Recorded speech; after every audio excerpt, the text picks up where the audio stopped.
Hello, good evening, and a very warm welcome. Tonight, you join us at the notorious Bathurst circuit, and we're here streaming live from InGear Media. I'm joined once again by Charlotte Burridge. Hey, I'm back. Okay, the wife's also joined us, bringing in some expert racing knowledge.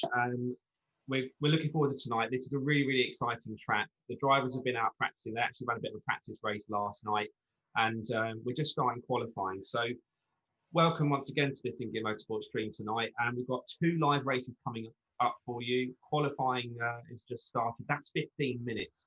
But before we do head into qualifying, we find out a bit more about the drivers and the track. Let's take a quick look at the timings coming up tonight.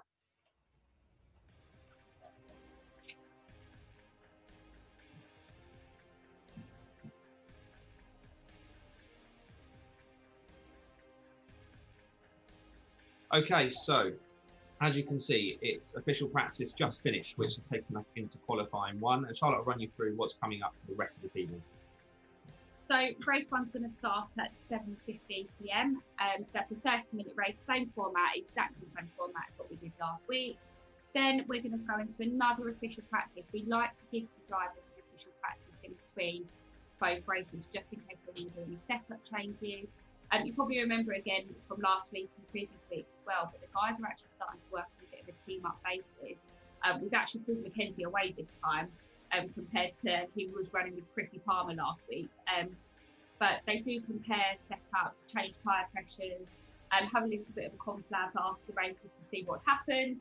And then qualifying is going to be at 8:35 p.m. And then race two is going to start at 8:55. And that's going to take us through to about 9:30. Once we've finished up and had a chat with the drivers in between. We'll see how we're going with things, and we'll try and get some drivers there to have a bit of a chat in between, I think, this week as well, if they're not too busy. Yeah, we'll try and get them chatting. Chrissy's usually quite good for a chat. He's the orange AMG that's on screen at the moment in the corner there. And while we do start chatting, we can head on in and have a look at qualifying full screen and see what's going on. There's just under 12 minutes left to go for the drivers, and they have a 50-minute quali, as we just established. So that's now well underway. We've got, at the moment, it looks like 9 drivers. We had a bit of a technical glitch just before we started, hence the few-minute delay where we had to restart our game server. But that should now start filling back up a little bit nicer.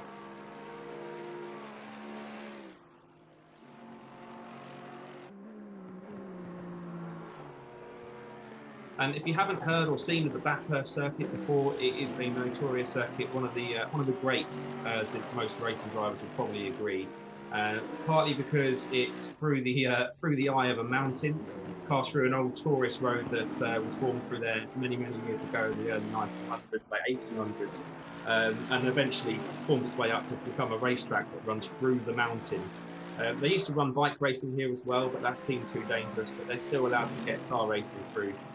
At some fantastic events like the Bathurst 12-hour, the Bathurst 1000, which has actually ran over a few days period, and the fastest car you could possibly have, or the fastest cars that have ever been around this track, are the GT3 cars. Even a Formula 3 car with all of its downforce isn't able to outmatch the time that the GT3 car can go around here. So it makes for some pretty damn scary moments.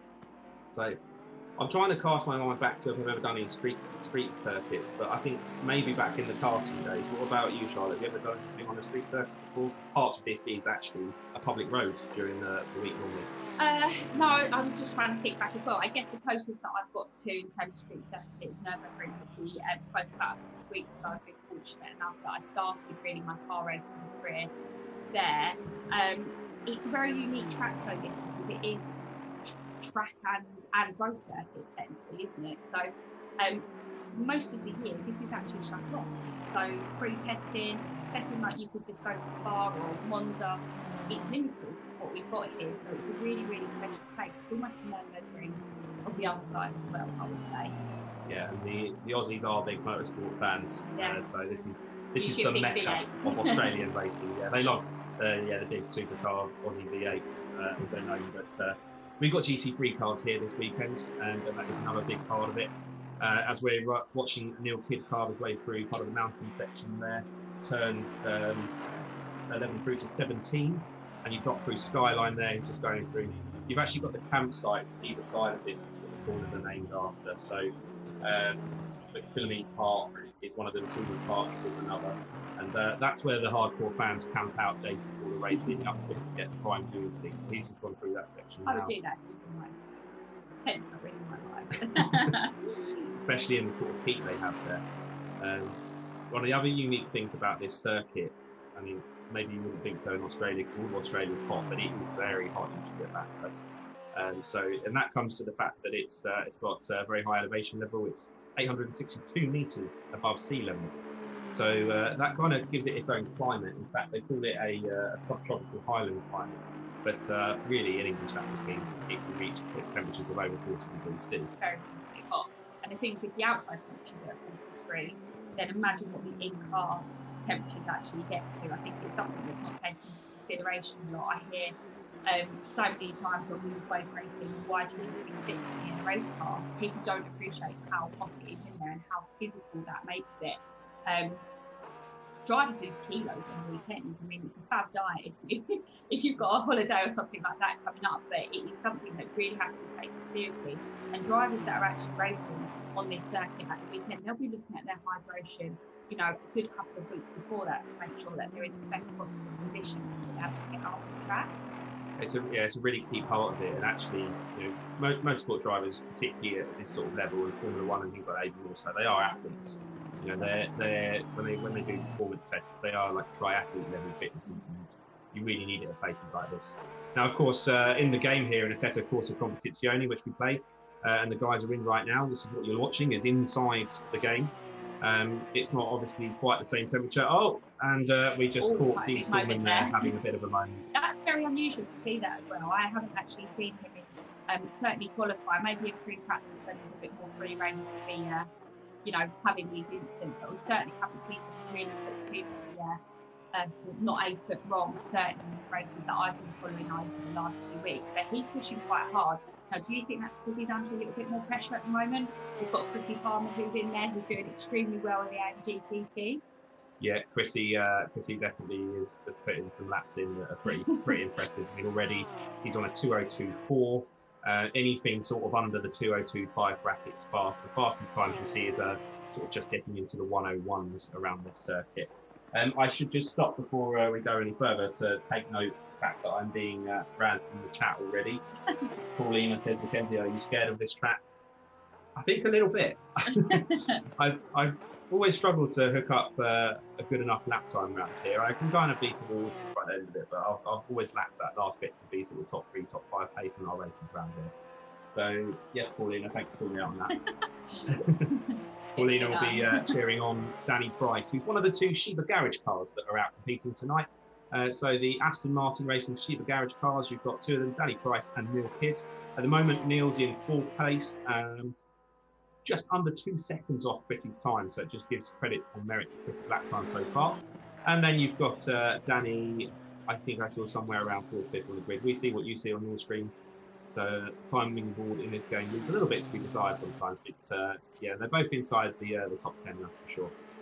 Our other regular contenders, Danny's in 7th, where we can see now. Our regular contenders, we've got A. Clinton and N. Steves, the fellas racing cars in the Nissan Nismo GT3 racing car. So that's on your screen now, that's Niall Steves going through your screen. Now they've had a bit of an upgrade to their livery, although they have got something a little bit special coming for a race at Suzuka at some point. They're big fans of Suzuka. Of course, it's a Nissan as well, Japanese car. So that's what the red circle on the roof is for, paying homage to its Japanese roots. You can see they're running around on the track at the moment. Now this track has 2 incredibly long straights. So the Conrod straight is 1.9 kilometres long, and the straight that these 2 guys are on at the moment, as Steve just lets Clinton go past, is just over 1 kilometre long. The track in all is 6.2 kilometres, so it's a long track, but almost half of it is just straight. And the reason I bring that up is these 2 guys were running around following each other at the point we joined them on screen. And that can certainly help a little bit, can't it, Charlotte? If you have a bit of a slipstream to another car, you know, what can that be worth? Yeah, absolutely. I mean, it's worth 5 to 10. And again, for people that don't necessarily follow motorsport, a tenth is absolutely a colossal amount of time. It'll be interesting to see, though, with that, who's going to go first, because it's always the person behind that actually gets the benefit of being in that slipstream. So are they going to work together? Are they going to let someone settle out, swap over? That's how teamwork works. It'll be interesting to see for what level of a team they're actually working together for. And again, it'll be interesting to see how the other guys are working. It's quite a reassuring thing to have a teammate out there as well, because it is someone that you can lean on, regardless whether you're, this is real life racing or esports that we're doing here. It's good to have someone to compare notes to, compare the setups, what are you doing here, etc., etc. So it's definitely a benefit I think these teams have got now. Yeah, and I found racing last week. If you watch, by the way, we do this every week. So normally every Tuesday, although we've got a special event coming up next week, we'll tell you more about soon. But I was racing last week at Zolder, and Chrissy joined for the first time, who's the other InGear Motorsport car, which of course is just him this week, so I'm doing the commentary. But we were swapping and sharing setups a little bit, which really helped. And I found half a second just by switching to his setup around Zolder, which is not quite as long as the lap as this either. So, sure, the lap, the bigger impact of half a second was making the lap time. So it does help just having someone to bounce ideas off and work out fuel loads and those sorts of things. And that will play into their hands more so next week as well, when we do our special charity race, which is 90 minutes. So they'll be talking a lot about that. So far, we've seen a bit of a moment here and there, but for the most part, everyone's kept it nice and clean in qualifying, and I'm sure they'll be pushing nice and hard to set a fast lap time. Clemson in 4th, Kidd in 5th, so 2 of our regular InGear Motorsport guys there. Then we've got a couple members of the public, because this is a live public server, so anyone that wants to join can join it. So it's under Fellas InGear Motorsport on the Assetto Corsa Competizione game. That is on PC, which we keep getting asked now that it's been released on console. Sadly, you can't set up your own servers on console yet, but we run on PC, then we have full control of what we want with the settings, which mostly means Danny P likes to make it rain when it shouldn't rain. I have done a wet race here at Bathurst, even though it's meant to be 40-degree heat, which does happen. They actually had some rain, I think it might have even been this year, they had some horrendous rain during practice. And in the real world this year, it's just prompted my memory. Did you know that there were some kangaroos that made their way onto the track? This is Australia. Now that's a moral dilemma right there. Yeah. No word on if the kangaroos set a lap time or anything, but they were making their way up. But I think this straight, actually, they're on now, what we're watching, up the mountain straight that they come down. So, yeah, so this is the Ferrari of Bathurst. Once again, members of the public giving us some names that are tricky for us UK presenters to try and pronounce. I wouldn't even know where that name would come from, what country. Do you want to have a guess? Bathurst? I'm going to go Dutch. Yep. Sounds good. Well, resetting the server seems to have helped a little bit. We've got 12 guys in now, which is great to see. We have a 24 grid cap, so we've still got a bit of room if anyone joins last minute, but certainly looking good for the moment. Good mix of fast as well. So as we run into the final minute of qualifying, let's just quickly run through the order for you. So you have got Chrissy Palmer out front at the moment, 4 attempts clear with P School, and these two were quite closely matched last week. I was somewhere in the middle at some point, I got back. But they are very, very fast. So a 2:02.4 still. Chrissy hasn't beaten his time done early on, which is interesting. R. Stallman, who is the father of D. Stallman, is in 3rd place. Then him having a good run so far in qualifying has brought his car up into 4th place. That's a nice big job. Clemson's outperformed him in most of the recent qualifying sessions. Kidd so far on top of him. I might just give the commentators a curse by saying that, but there we go. And then the Hells, as we said, in 6th, D. Price 7th, Strempel in 8th, Palmer in 9th, Larone in 10th, Steves in 11th, and rounding out the grid at the moment, we have Landslide in 12th. So that's your grid order for the moment. We'll see if anyone can go faster. I think I just saw a purple on Chrissy's board. Yeah. He might be going a quicker lap time. He has. He's just done a 2:02.1. D. Stallman's just picked him again. I know that's Steve Stillman that's just jumped over. Yes, well spotted. So look at that. Chrissy will be seething if I know Chrissy after that. I don't think Chris is going to be open to a chat after this. We'll have to, he'll be furiously trying to change his setup or something like that. Knowing he's very into his setup. You've had a lot of conversations with him over the last week or so, having about changing this and even talk about tweaking stuff here and there. And that's what's great about this game. It's so accurate that you absolutely can go in and tweak the settings like you would on a real race car. I say it's great. If you're someone like me that struggles with that side of it, then you kind of need a race engineer to come and set the car up for you to be competitive. But yeah, Out of the box, they're great, and the game gives you a couple of preset setups as well. There's an aggressive and a safe preset setup to use that are usually within a second or two of where you need to be. So qualifying is over. Before we go through the final grid order, because it did change up a little bit, we'll just go to a quick ad about our charity race, and then we'll be ready for race 1 very soon.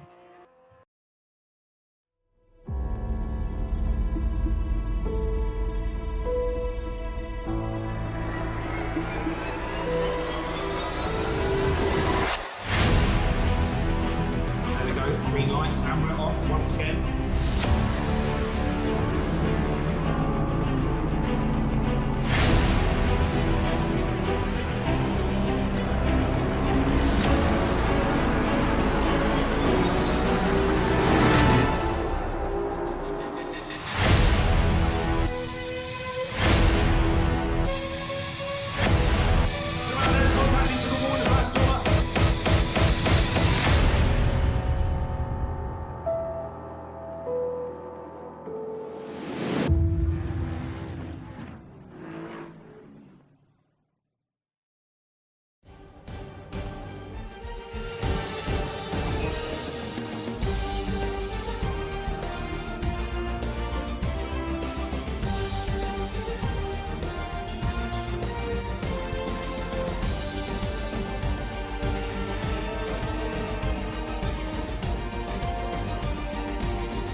Okay, ladies and gentlemen, prepare yourselves to strap in for 30 minutes of Bathurst at Mount Panorama Circuit. The drivers are on the grid making final setup changes. Charlotte and I are here ready to take you through the action as it unfolds. And a quick look at the grid then. As we saw, D. Stallman right at the last moment hitting Chrissy Palmer to the post. So Stallman first in his Porsche 991 GT3 car, Palmer second, and then the other Stallman. So Chrissy finding himself in a Stallman sandwich. Yeah, Stallman sandwich. So Stallman number 2 is in 3rd place. Then Kidd having a great qualifying run coming in 4th. By the way, Paulina said she's actually supporting Kidd this evening, so not sure what that's quite right when her boyfriend's further down the grid, but there we go. Kidd, a massive muscly Scottish man, by the way, if anyone wants to know, if it's any relevance. He'll love that if he watches this back. This is the test. Clemson in 5th, Verhelst in 6th, Price in 7th, Stempel in 8th, Palmer in 9th. Palmer, we should say. We've got a Palmer and a Palmer. It's always one, isn't it? Speed's in 10th and Lanston in 11th. So we had a little bit of a drop out there. And as is usually the way, race 1's a bit quieter and the grid will probably fill out in race 2. So don't forget there's another race after this. But the drivers are now about to begin their very short formation period, and then we'll be on our way. So this is just before the last turn of the circuit there at the moment, which is Murray's Corner. And around that, they'll have a HUD on their screen at the moment that tells them whether they need to speed up or slow down based on what the game determines is right for where they should start. And all looking pretty good and nice and level so far. No one doing any funny business.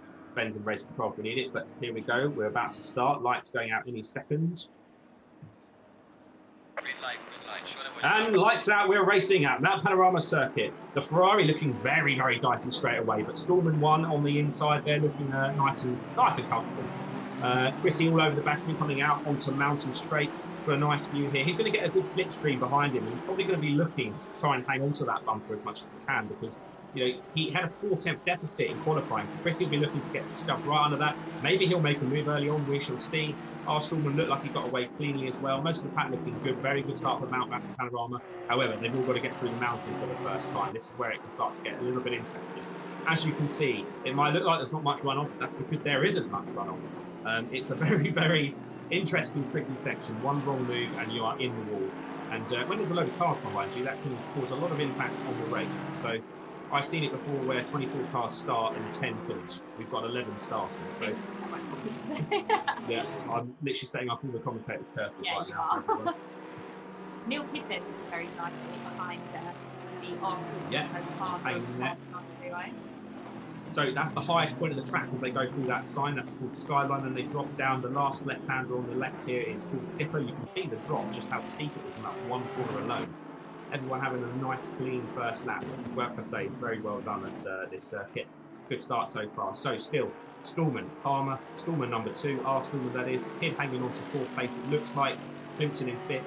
Verhelst in the Ferrari looks very strong at the start, and it looks like he may have got, no, he hasn't, he's got back. However, Clinton all over the back of Kidd here.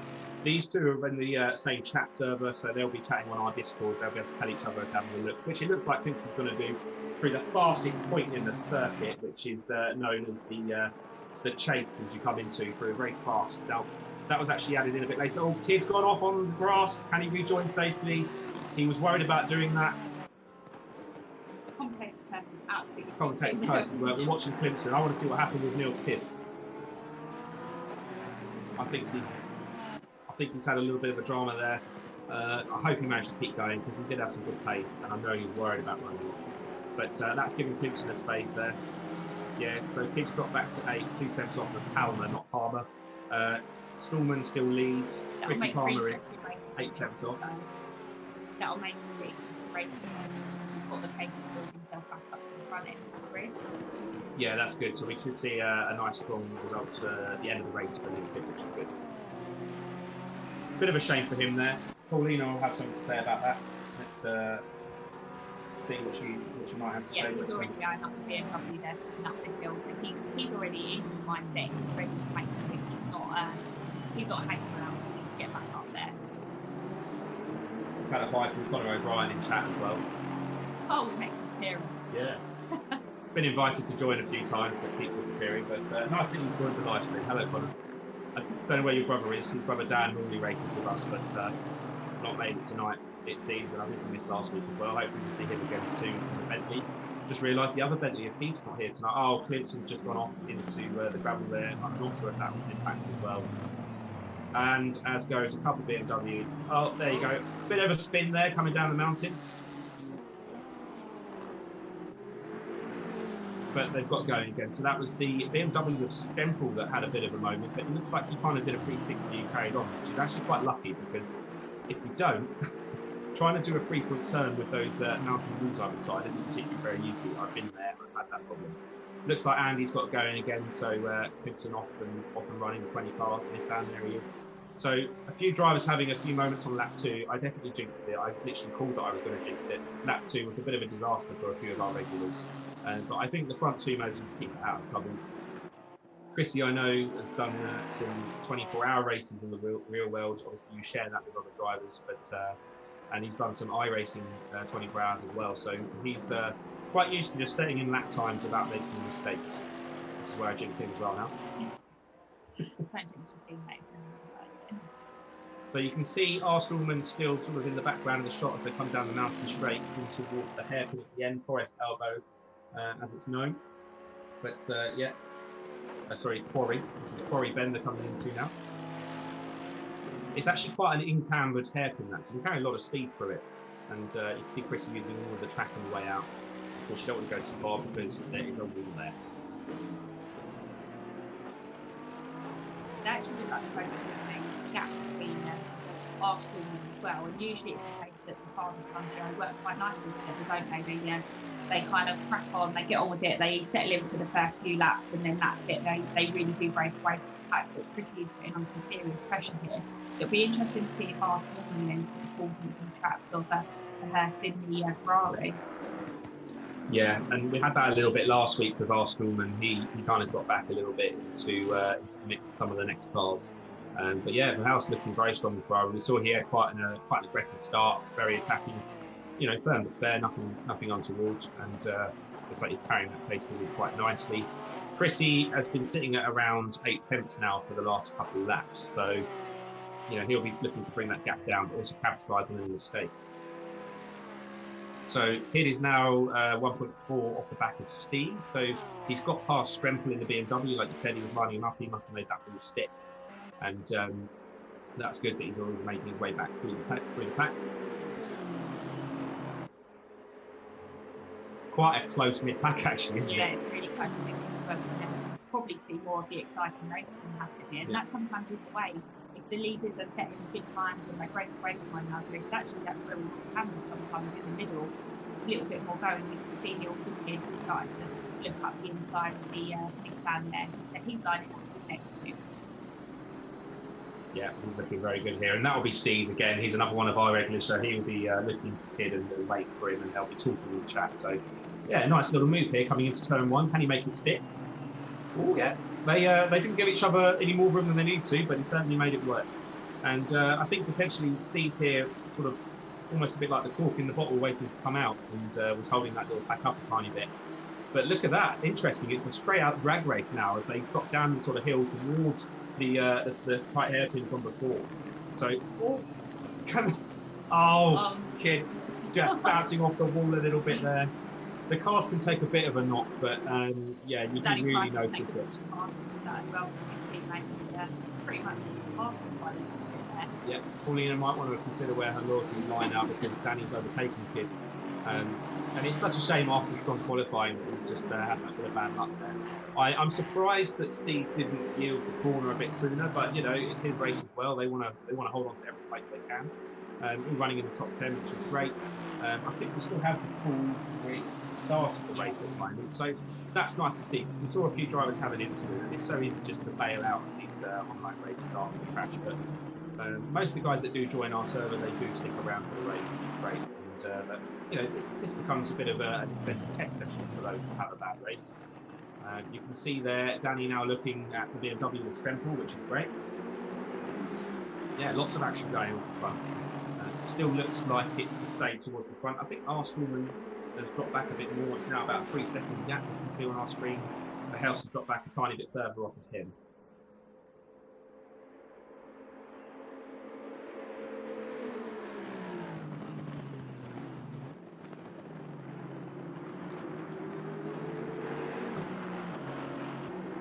What do you think so far?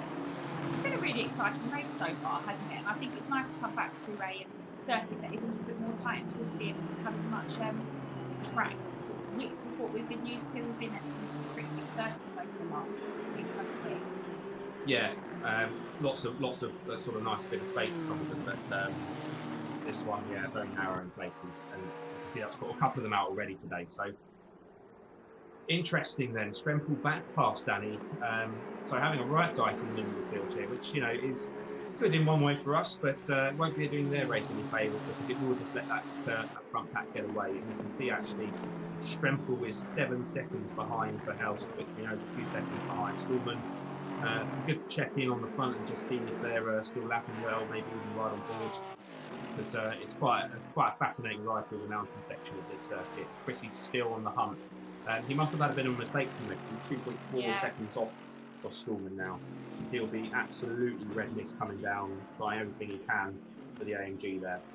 It'll be interesting to see what's actually changed because he was very dominant for the first 3 quarters or right up until pretty much the very last lap in qualifying, wasn't he? So somewhere Stallman has found quite a considerable amount of place where he's lost a little bit. So it'll be interesting to see what's happened. Yeah, and like all tracks and all races to do with GT3, the tyres make a big difference. And I know from one of the races I did here in this game that the tyres went off quite quickly. I did literally about this time, 10-15 minutes, with quite an aggressive setup on. So it may be that he's just thinking a little bit too much. As he has a big moment there, running off onto the grass. Of all the places to go off, that's probably the one where you can get away with it. So it comes into a heavy braking zone after the long Conrod straight into the turn 21/22, which is the chase. So that's the section that was added in at a later date because it was actually deemed the straight was far too long to start with. They came into that last corner all the way down that straight without anything to slow them down originally. But it was the first World Touring Car Championship that way to that because FIA rules dictate you can't have a straight that long. So it's still a damn long straight, but yes, not quite as long as it was before. So Chrissy's going to be working really hard now to try and get the tyres back to temperature. What's really good about this game is it does simulate that if you go off on the gravel, you have got gravel on your tyres, which is something that no driver wants to midway through a race when you're trying to hunt down the leader. Yeah, and that's actually massive kudos to Kunos, who are the developers of this game, and also to Pirelli. Actually, Pirelli tyres pretty much just gave an open book to Kunos when they were developing this to have all of the data that Pirelli tyres have gathered from these series over the years. Hence, you'll see some nice Pirelli logos in the game. But that does mean that they've got a time modelling so bang on, which is really, really good. So still the mid-pack battle rages on, which is good. Clinton back onto the back of Kim. It's kind of where he was a few laps ago, except Danny's now in front of them both. But as Pauline is quite rightly put, yeah, Danny Price is going pretty well, and dare I say it, but it's usually thanks to his sort of nice, steady, consistent pace that he sets that wins in the long run. Oh, that was very close coming down into the dipper there. Oh, he went into the wall. They actually haven't triggered the next camera angle yet, which means that probably ended quite badly. Yeah, Danny Price now limping out of that corner. It seems like every driver we're talking about at the moment we're cursing. I don't know whether we should just stop talking for a bit or maybe we'll just sit and watch. Be a full-blown spectators for. Maybe we need to talk about Dean Stallman some more and let him drop back into Chris's clutches for a race. Okay, so that's very unfortunate. It's actually Arsenal because close the gap to just 7 seconds to Chris Farmer there in has he got back one more? I can't see there. Yeah, so the house that's actually now overtaken R. Stallman, so he's got back a slot. So R. Stallman not as strong as he normally would be round here, is what he has been in previous races. So the house obviously going very well. Now what's quite nice as well is we've got Porsche, Mercedes AMG and Ferrari. So it's making for quite an interesting race. It's good to see 3 different manufacturers up the front as well. In the real world, the AMGs are very good around here. So are the Bentleys as well. Normally, the Bentleys actually won the Bathurst endurance race at the start of this year in the real world. I'm pretty sure that was the case anyway. So they had a really good race. No Bentleys in the race tonight. Normally we have Kurt Keith / Keithy. He's not with us tonight. But, you can see Stallman still all over the back of the house. So I think that's still not finished yet for them too. But so. Back to the Danny Price incident, just as you're coming down the hill there in the mountain, you sort of drop down Skyline through the S's, and the last sort of part of the S's turns 15, 16. It's a massive drop. We saw it on a camera angle earlier, just how sharply it drops. And the car's so easily locked to brake through there. And you've got your foot in the brake, it goes really light, the wheels lock up, and then before you know it, the car's spun around the other way because it's going through the corner. So I think that may be what happened as he went through there. So the section they've just come out of now, they're now going into a bit of the last corner as they start heading out onto the long straight, onward straight, with the kink in it, as we now know, the fastest right-hand kink going to make it a slight corner. So that splits those 2 straights, like I was saying earlier. So they're actually within the legal limit for a straight within an FIA race. Now the guys here, they're going to have to start thinking about brake bearings as well. Coming up to just over 3/4 of the way through the race, it's a heavy braking. We've got long straights here, but actually in those straights we have got to stop the car to point out the obvious here.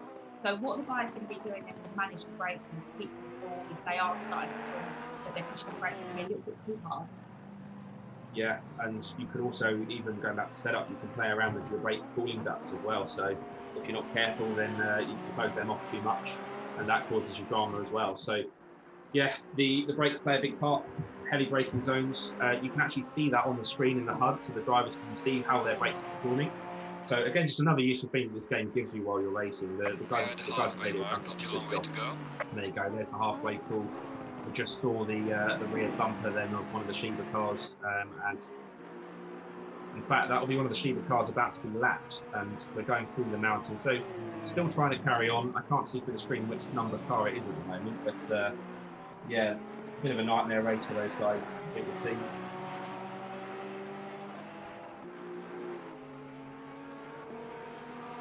Kid I see is 12.8 seconds off of Danny, and Danny's 11 point something off of the car in front. So yeah, a bit of a lap down there on them too, it would seem. So at least they're still running around, which is good. You still might learn something even with a damaged car. Oh, we see Stallman going straight on there. You only get so many chances to do that before you start getting penalised. So he'll have just got a warning in his ear from the games race director. If you're really unlucky, you get told off by the real race director, which is Ben, who we get the luxury of having in our ear while we're streaming as well. Occasionally talks as well, don't you, Ben? Don't know if you hear, but yeah, he'll be monitoring stuff as well. So you get 3 strikes, and then you get a penalty on the 4th. when it comes to track limits.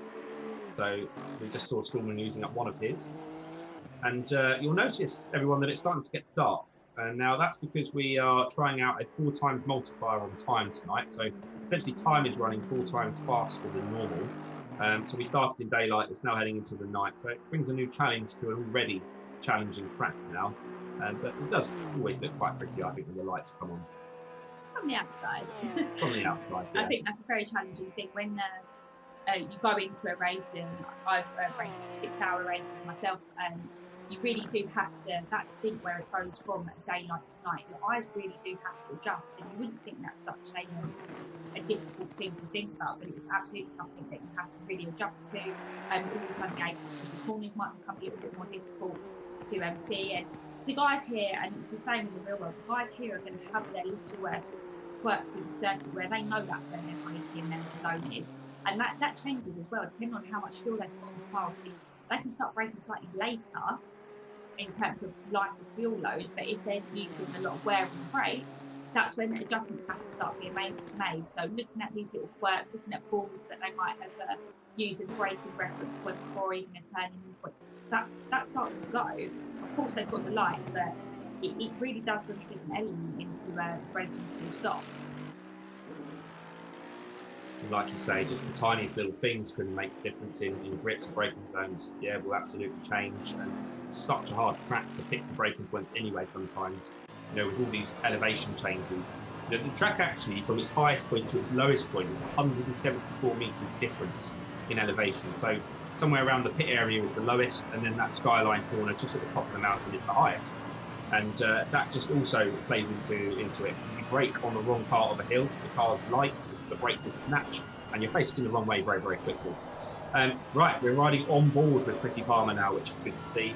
He's just coming towards the end of the lap, so provided we don't see any dramas with anything else on the calming boards, we'll hope to try and stick with him so you can see an actual in-car view of the mountain. So we're crossing the start-finish line into turn 1, which is known as Hell Corner. Hell Corner, if you're wondering, because it used to cause a lot of crashes in the early days, very bumpy and uneven in places, so that will cause a lot of dramas, particularly for the bikes.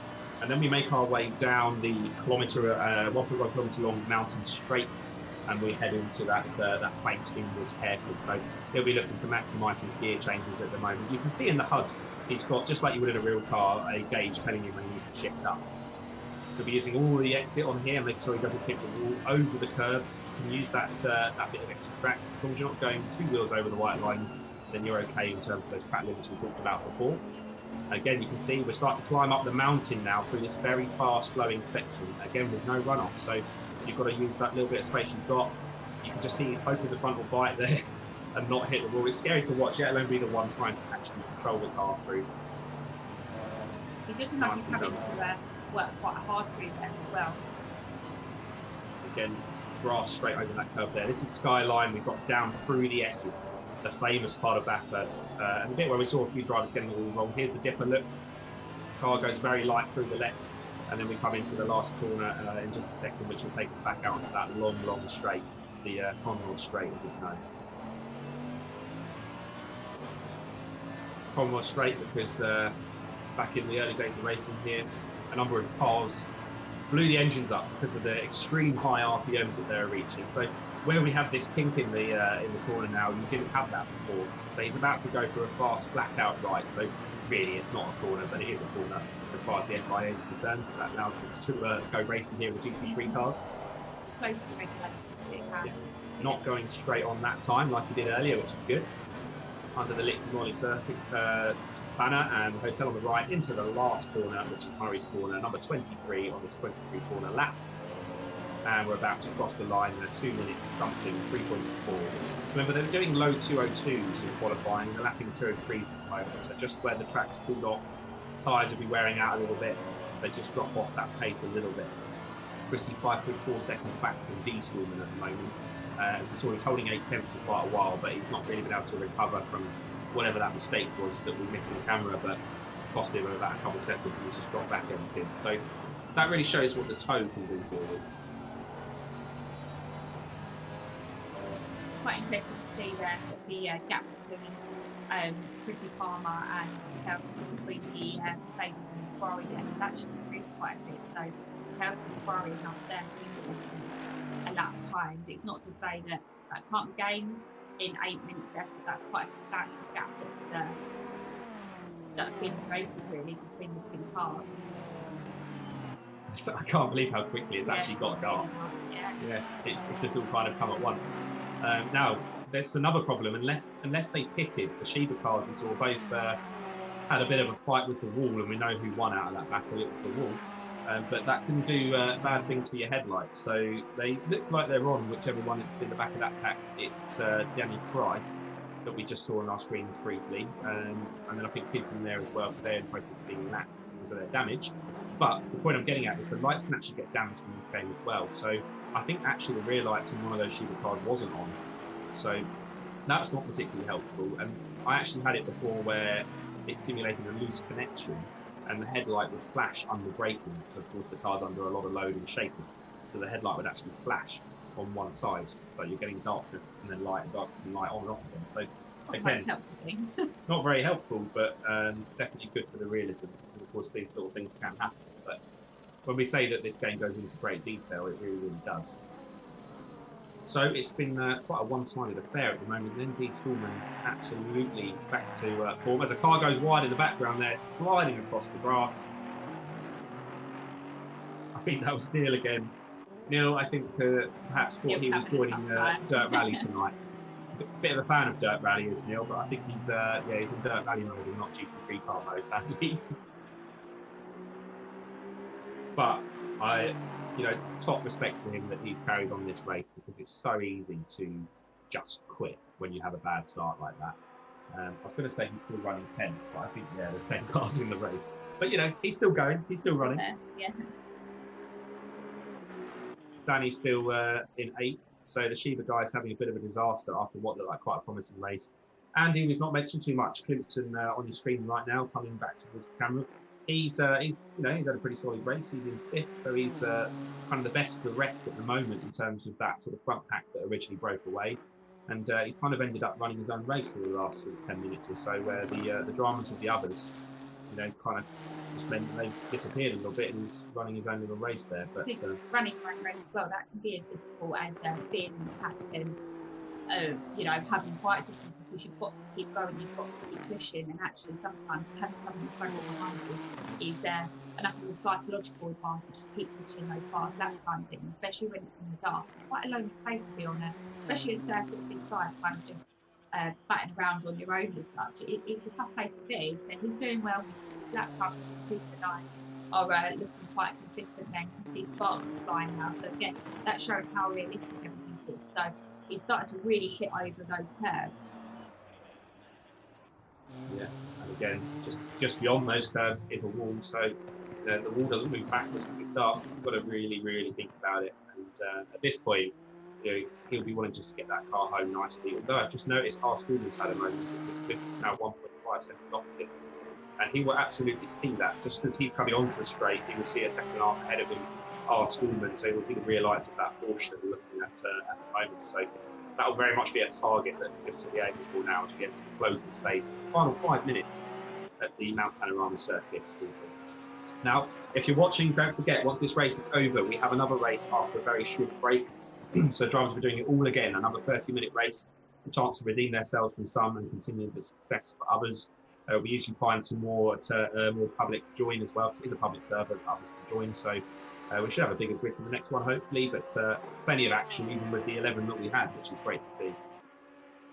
Yeah, absolutely. I think it's been a really good race. The first 3 laps were quite a lot, weren't they? Quite fast. It was actually happening all the way across the track. So it'll be interesting to see if there's any movement in the next qualifying, or setup changes. Do we know if they're running the same setup on the server in terms of running the day tonight again in race 2? Probably, because you have to restart the server to be able to change those sorts of things. So unless Danny Price is planning that, we'll probably not. So yeah, we'll have the same again, but certainly not the same again in terms of the cars. But it'll be interesting to see, like I say, if more join, what that can do.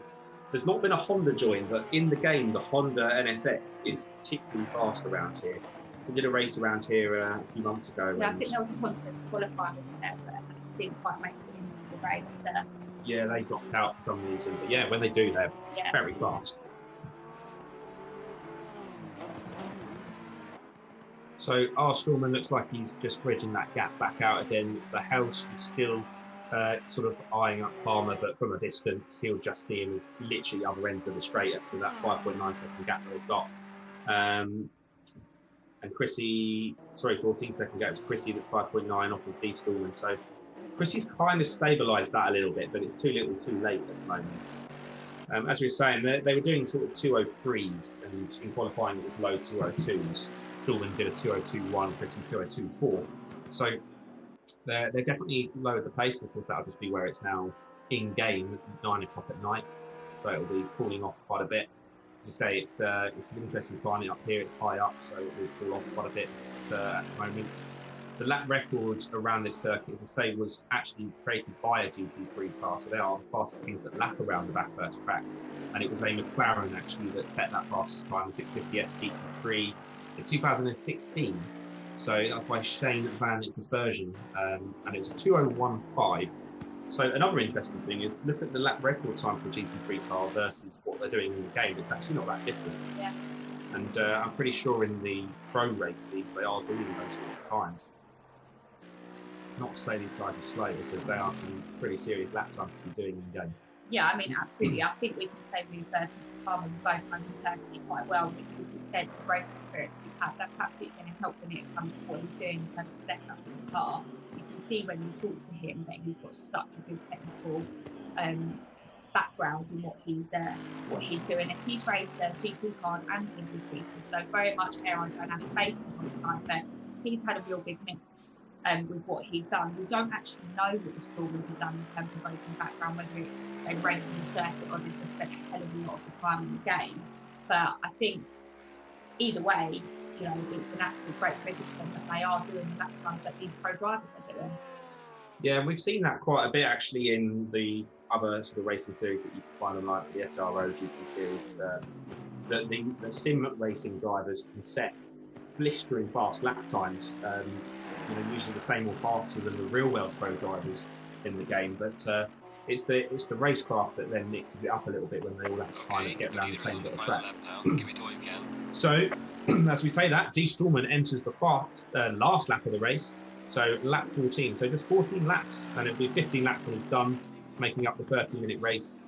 As I said, there's another one coming up after this, so please don't go anywhere. There will be another race start, another qualifying to enjoy. But at the moment, it's looking like D Stallman's got a 1 lap between him and another victory in our InGear Motorsport League.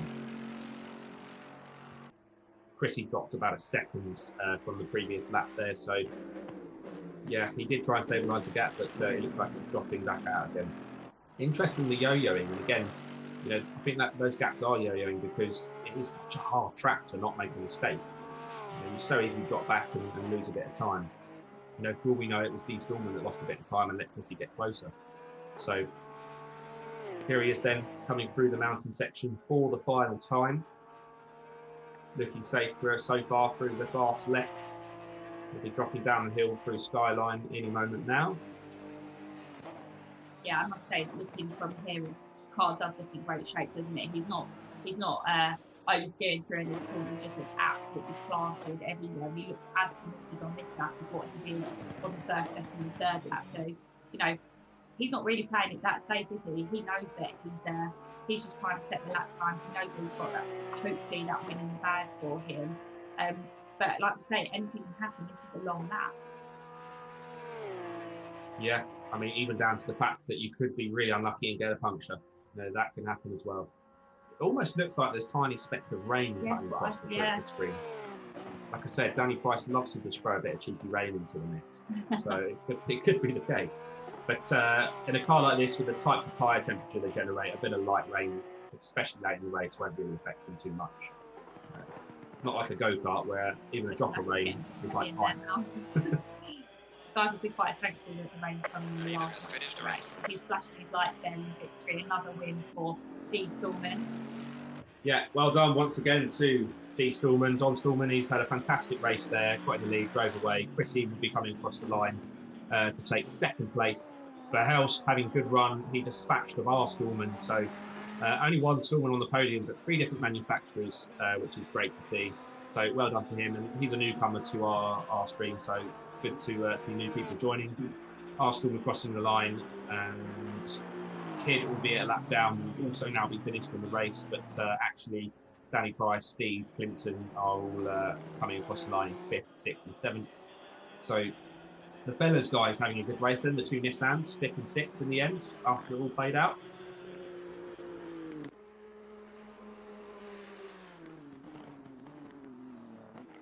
So don't forget, another race coming up very shortly. And we also did mention everyone that we had that advert for the Duna Saker charity race coming up very soon. So please look out for that. That's happening on the 25th of July. And that'll be a race to raise money for the Red Cross. So we'll be doing that. Everyone that saw racing tonight and a few more that are signed up will be entering. And we'll be running a 90-minute race. And Charlotte and I'll be here with commentary for that. So this is still quite new commentary for me and Charlotte as well. But I mean, what are you thinking about 90 minutes of this? Yeah, we'll make it work. I think it's all for a really good cause. I think it's really important. Everyone's been touched by what's happened over the last few months in very different ways, but I think one thing that has really come out of it is the charities that already existing and the problems that already existing, they still need help, and they need help more than ever now. So if we can just do a little bit to help over that, and we're doing something that we enjoy, then it's 90 minutes well spent, and I'm happy to talk the whole 90 minutes of it. Okay, right. Well, before we take a short break, let's just have a quick look at the timings for the rest of tonight's stream. So that will be coming up in just a sec. But as mentioned, we've got another race coming up. So that will be in the form of another 15-minute qualifying session first. So that also serves a bit of a chance for the drivers to try out any setup changes they might want to be ready for race 2. That will be coming your way at 8:35, so we've actually made back a bit of time, which is quite good. But you probably find that we'll be just after that, but we were about 5 minutes behind. The guys will be getting pretty far after that race. I'll just notice the guys on the score part of the screen are driving in blind formation in there as well, which all looks very nice. Good job, everybody. They're starting to get into the spirit of things now, and they might not have an audience sat there in their rooms watching them, but certainly from the outside and all our different stream channels that we're doing, I know that people say it's good things that we can show there. Yeah, they're enjoying it quite nicely. Don't forget as well, if you've got a message, send it in a chat. We'll do our best to do shout outs and see them. Might see if we see them straight away, but we are looking. And you can tweet us as well. So I'm M Taylor Racing, and also the InGear Motorsport channel. You can chat on those. I'm not actually sure your Twitter, but feel free to plug it. You can tweet you as well if they want. Sorry, I mean, Twitter I haven't used for quite a while now. So. That's the dumb thing for streaming, isn't it? I know. I need to get into it. But yeah, there you go then. So qualifying 2 coming up in just under 10 minutes time. Race 2 straight after that, another 30-minute race, and then that'll be us done for tonight's streaming. So do come back or stick with us, and we'll see you again after this short.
Hello and welcome back to the InGear Motorsport stream.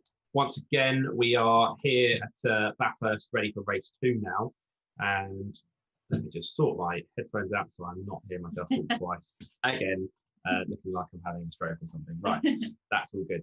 So yeah, we're here ready for race 2. The guys have just restarted our server a couple of times. So we thought we'd just have a quick chat about race 1. Charlotte, how did you think it went? Yeah, I think it was nice to actually see a bit of action happen in the mid-pack. I think obviously it's great that we've got our normal people coming into the race every week and being completely dominant. But I think it's good to see the progression. I think it was great to see Neil Kidd actually, because I think it's always quite tight between Neil and Daniel Price, isn't it? But actually, maybe you could argue that Neil was maybe the more dominant one this week, and I think it was good. They seem to kind of be picking up on their racecraft a little bit more, which is something that maybe the first few weeks of watching this, I was a bit like, oh, okay, things are a bit different, but everyone seems to kind of settle down now and are just kind of getting into the flow of things. Yeah, like you say, it's good to see that they're progressing, and Neil a bit unfortunate in that race. Yeah. So they're the Shiba Garage team. So when you're watching, that's an Aston Martin with a nice, pretty picture of a Shiba dog on the rear quarter of the car. So it's nice and pretty. Neil jokes that his pet dog Ferrando is the team boss. So every now and then we hear him come in and shake his collar in the background, do a little telling off, and then I think it's great though that you've made these teams as well, because they're kind of, I think I can kind of say it's from a different start, because obviously Mackenzie's in the races every now and then, and I do the commentary on my own. But you guys have built a real community up over this global pandemic, and it's not just the English guys that are racing. You've got drivers that are coming in on the server from all over the place, haven't you?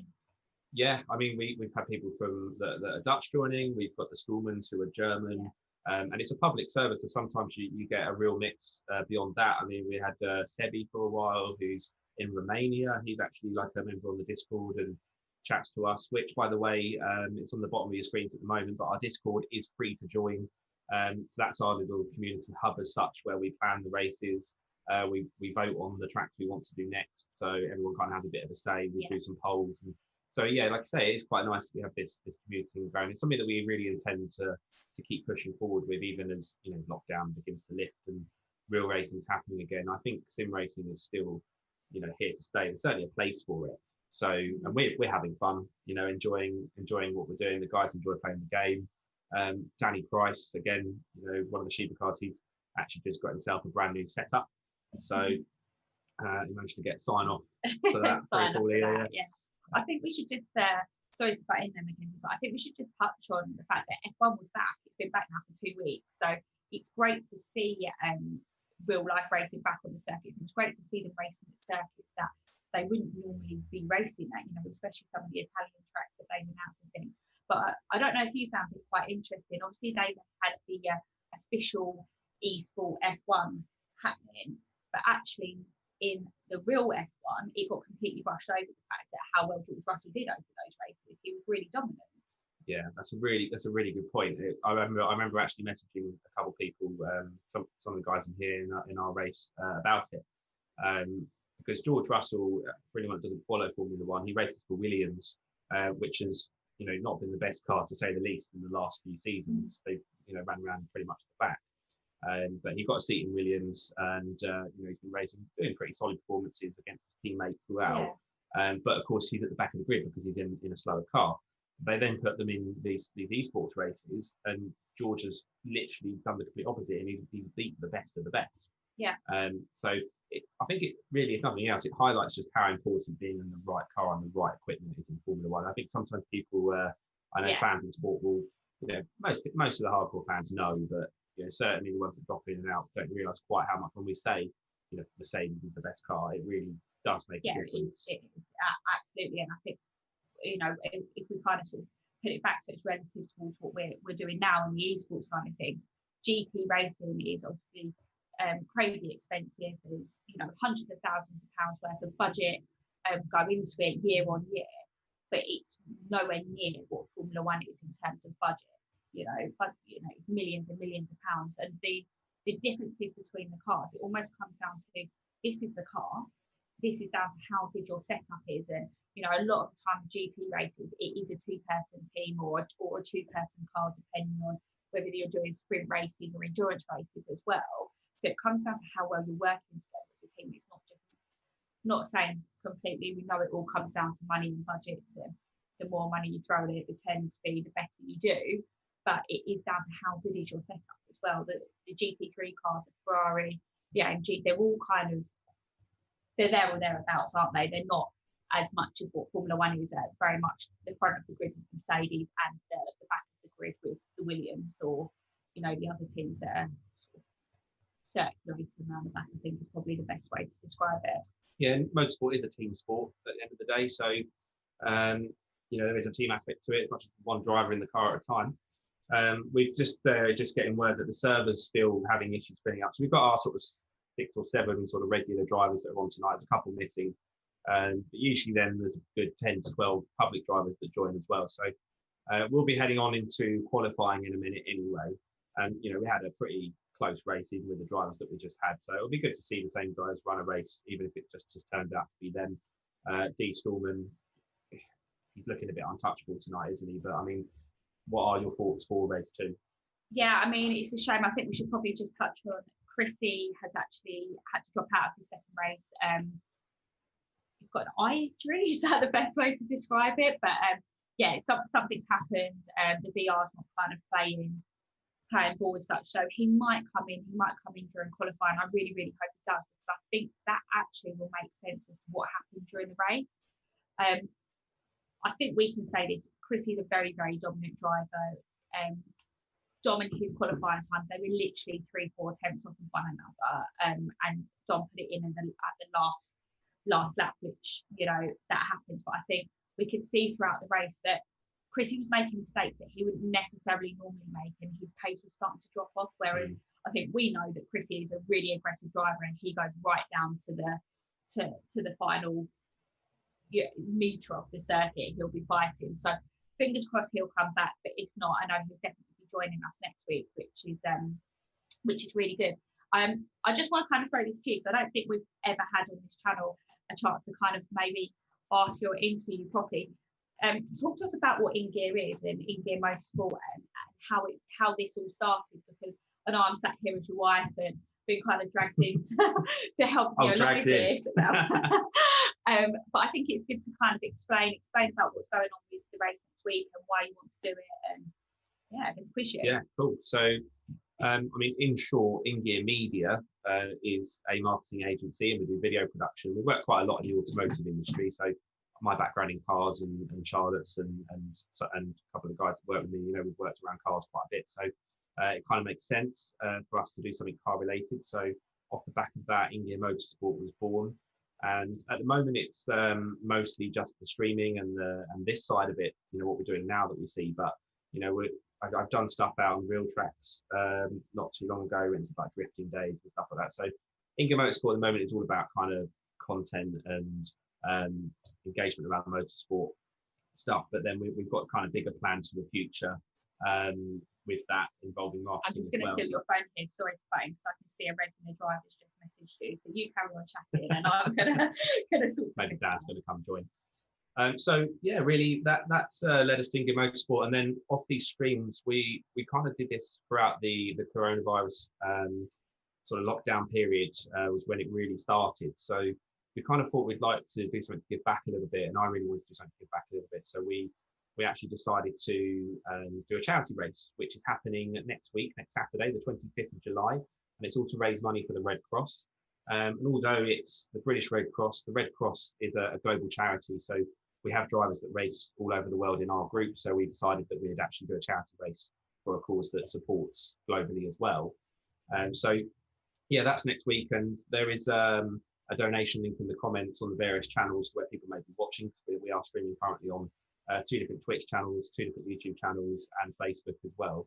So you will see a donation link somewhere if you'd like to support that. It'd be greatly appreciated. It goes straight to the charity through the Tiltify donation link. So, but if you can't see it for any reason, that's at bit.ly/IGM Red Cross, and then that will take you to the page.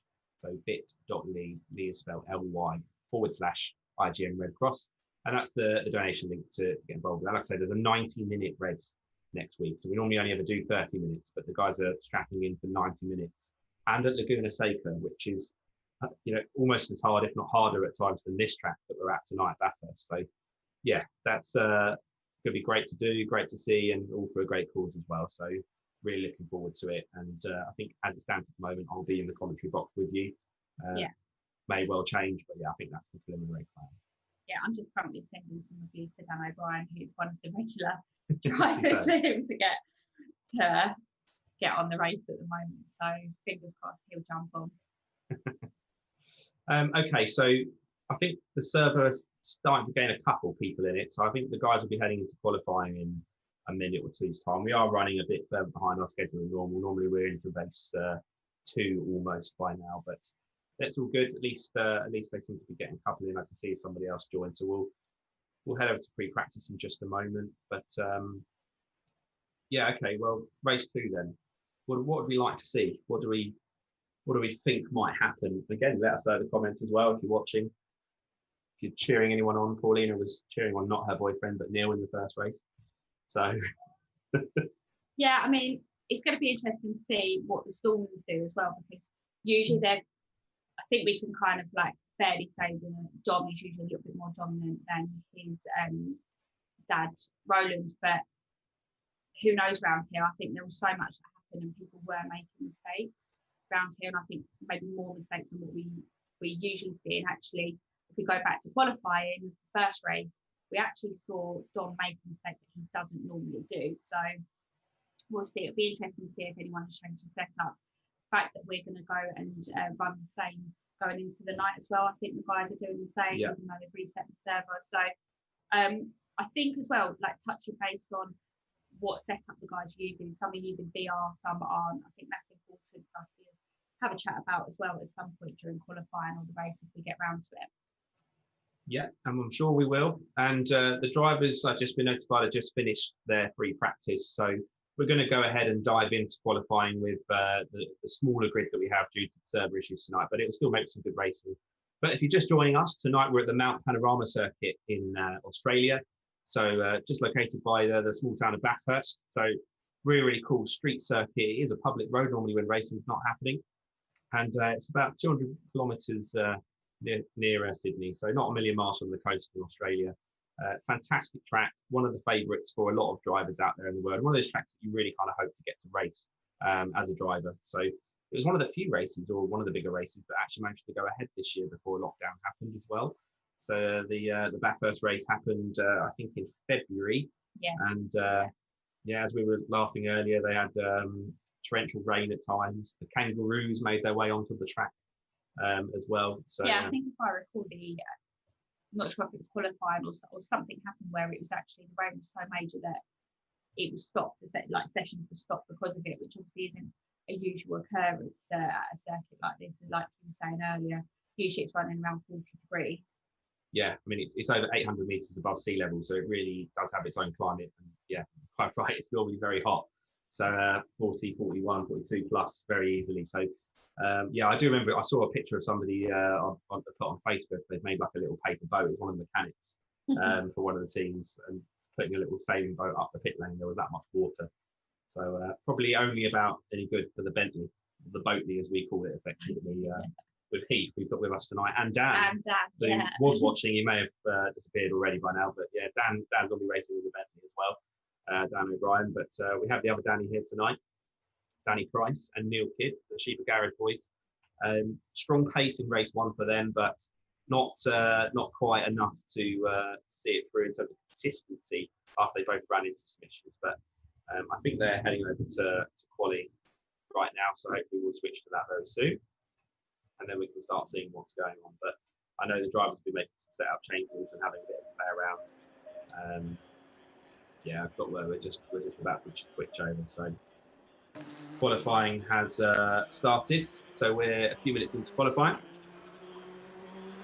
But being the fact that it's over a 2-minute lap, no one's actually set a lap time on the board yet, it would seem. And you only have to run a bit wide, and it invalidates your lap in some of the corners on this track. Or you only run a little bit wide and you hit a wall. So either or, the drivers usually just return to the pit at that point and take a fresh car again without damage. One of the luxuries of racing in a game is you can just go back to the pits and hit the reset button and instantly repair the car again. Obviously not so ideal in the race because then you're out of the race, but in qualifying practice, that's something you can absolutely do in these games. So again, Charlotte and I can see the comments in the stream while we're watching, so do feel free to say hello and comment. We'd appreciate it. We'll say hello and shout back as best we can. So at the moment, we're watching A. Clemson, one of the fellas racing Nissan cars, making its way through the mountain section here at Mount Panorama. Good strong pace for him in that race as well. I mean, once again, the regulars not too far apart in terms of lap times, despite being in different cars. As you said before, Charlotte, like Kid was looking pretty good, probably the best of them in that one. Best of the rest after the Stallmans and Chrissy Palmer, who sadly is not in race 2. But they're looking like they're all out on the track now as well. So we'll see some lap times start appearing on the board very shortly. It's a 15-minute qualifying session, 11 minutes to go. Oh, R. Stallman pulling over there in the Porsche. Not sure why. Perhaps he wants to go back to the pits, like I was saying. Sometimes it's because you want to get a new set of tyres. Sometimes you want to change the setup. And sometimes you just hit the wall and you don't want to risk the car having damage. They have a lot of aero on these GT3 cars, of course, just like the real world ones. So a tiny little bit of damage is enough to cause a big impact on performance. So when it's qualifying, you can just reset. That tends to be the best bet. Yeah, we didn't actually sort of follow the Stallmans too much in qualifying because there was, as a duo, I should say, because we were kind of watching the times between Stallman, Dean Stallman, I should say, and Chrissy Palmer, because Chrissy, like we said earlier, was absolutely dominant through pretty much the whole of qualifying until the last lap, which is not a nice place to be, because sometimes you can think 3 or 4 tenths out ahead.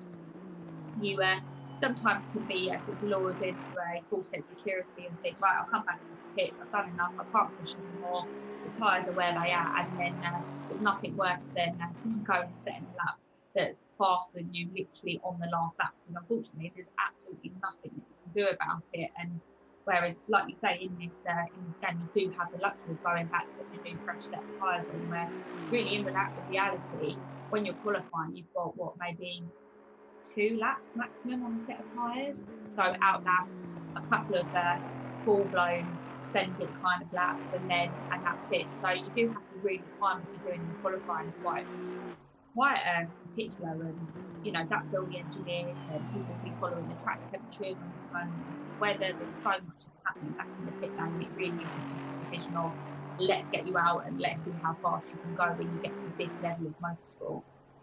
And of course, a track this sort of size, it's 6.2 kilometres long.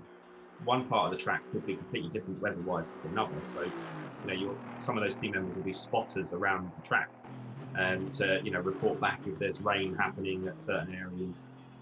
So the team's going to, of course, take that into account, because particularly during the Bathurst 12 hour, for example, it can be quite tricky to, particularly at night, if you're lapping, to try and figure out the conditions and feel how heavy the rain actually is. We just see spectrum the windscreen in the car. So the spotters will be able to tell whether it's actually a level of rain that you need to think about getting for wet tyres, or, no, stay out, it's fine. So there's all these different aspects going on. You don't quite have the equivalent of a full race team setup when you're in the game, but you do have a little in-car race engineer that's a virtual one managed by the game. So he can tell you little things like, mostly he just tells me that I need to go faster in a certain sector, which is always not the most helpful thing, but there you go. But he can also tell you things like if there's a car on your inside, if it's left or right, when you're clear, those sorts of things. So particularly, some of the angles in screens or VR, you might always be able to see how clear or how close a car is. So yeah, the spotter can help with that a little bit. I noticed our Shiba cars running fairly close together on the track. They never like to be too far apart, these two. It's quite a nice little romance story.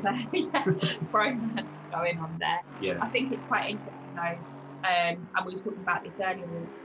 They're working together, but not in the same way that maybe the team would in the real world. And maybe that's something that you guys talk about back in Discord chat or whatever. But, you know, on a circuit like this, there's real advantages of having someone, you know, pulling you along. Okay, once you're in the race, that's kind of fair game, go for it. But yeah, work together, get yourself as far up that grid as you can before, you know, before the race, and then it gives you the best chance. But none of the teams seem to be working like that, and that's what I wanted to see. I wondered whether a few laps ago when we saw Stallman or D Stallman pull over, maybe he's waiting for his dad to come round, or but. So when you say work together, then it's assuming somebody doesn't know, you know, they're fairly new to racing. What could they do to work together?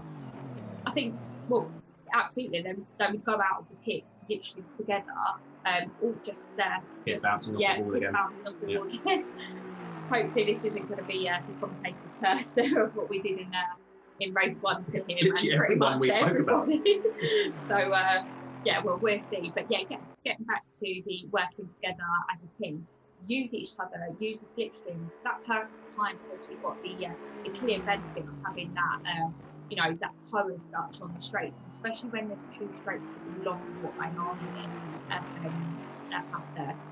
You know, and okay, someone set a lap, swap it around, and then whoever goes first out there, like I say, that's fair game. There's always going to be someone before and after, but it's just using that sort of benefit and of having the team there to work through. So I don't know, maybe we'll see them work together a little bit more over the coming weeks, because I know that we're going to start with the championship, and maybe that will sort of be taken a bit more seriously, and there'll be more sort of tactics taken through when people start to really have a championship and championship points in mind, because I think that's a completely different style of racing to what these guys are used to as well. Yeah, and you've got to think about that. So it sometimes makes just hanging on with that bit of damage in the race and not giving up a little bit more worthwhile, because there's points at stake that add up to the greater, you know, championship. So they'll be thinking about those things as we move into that series. We'll be starting that, I think it's the 4th of August is the first round of our GT4 mini series, which, by the way, is free to enter. So this is a public server that anyone can join. You can register at InGearMotorsport.com. There's a registration form on there to join some of our races. The GT4 series one will open up soon. But yeah, the Goodness Sake of Charity race is up next. So that's on there now for people to sign up and register.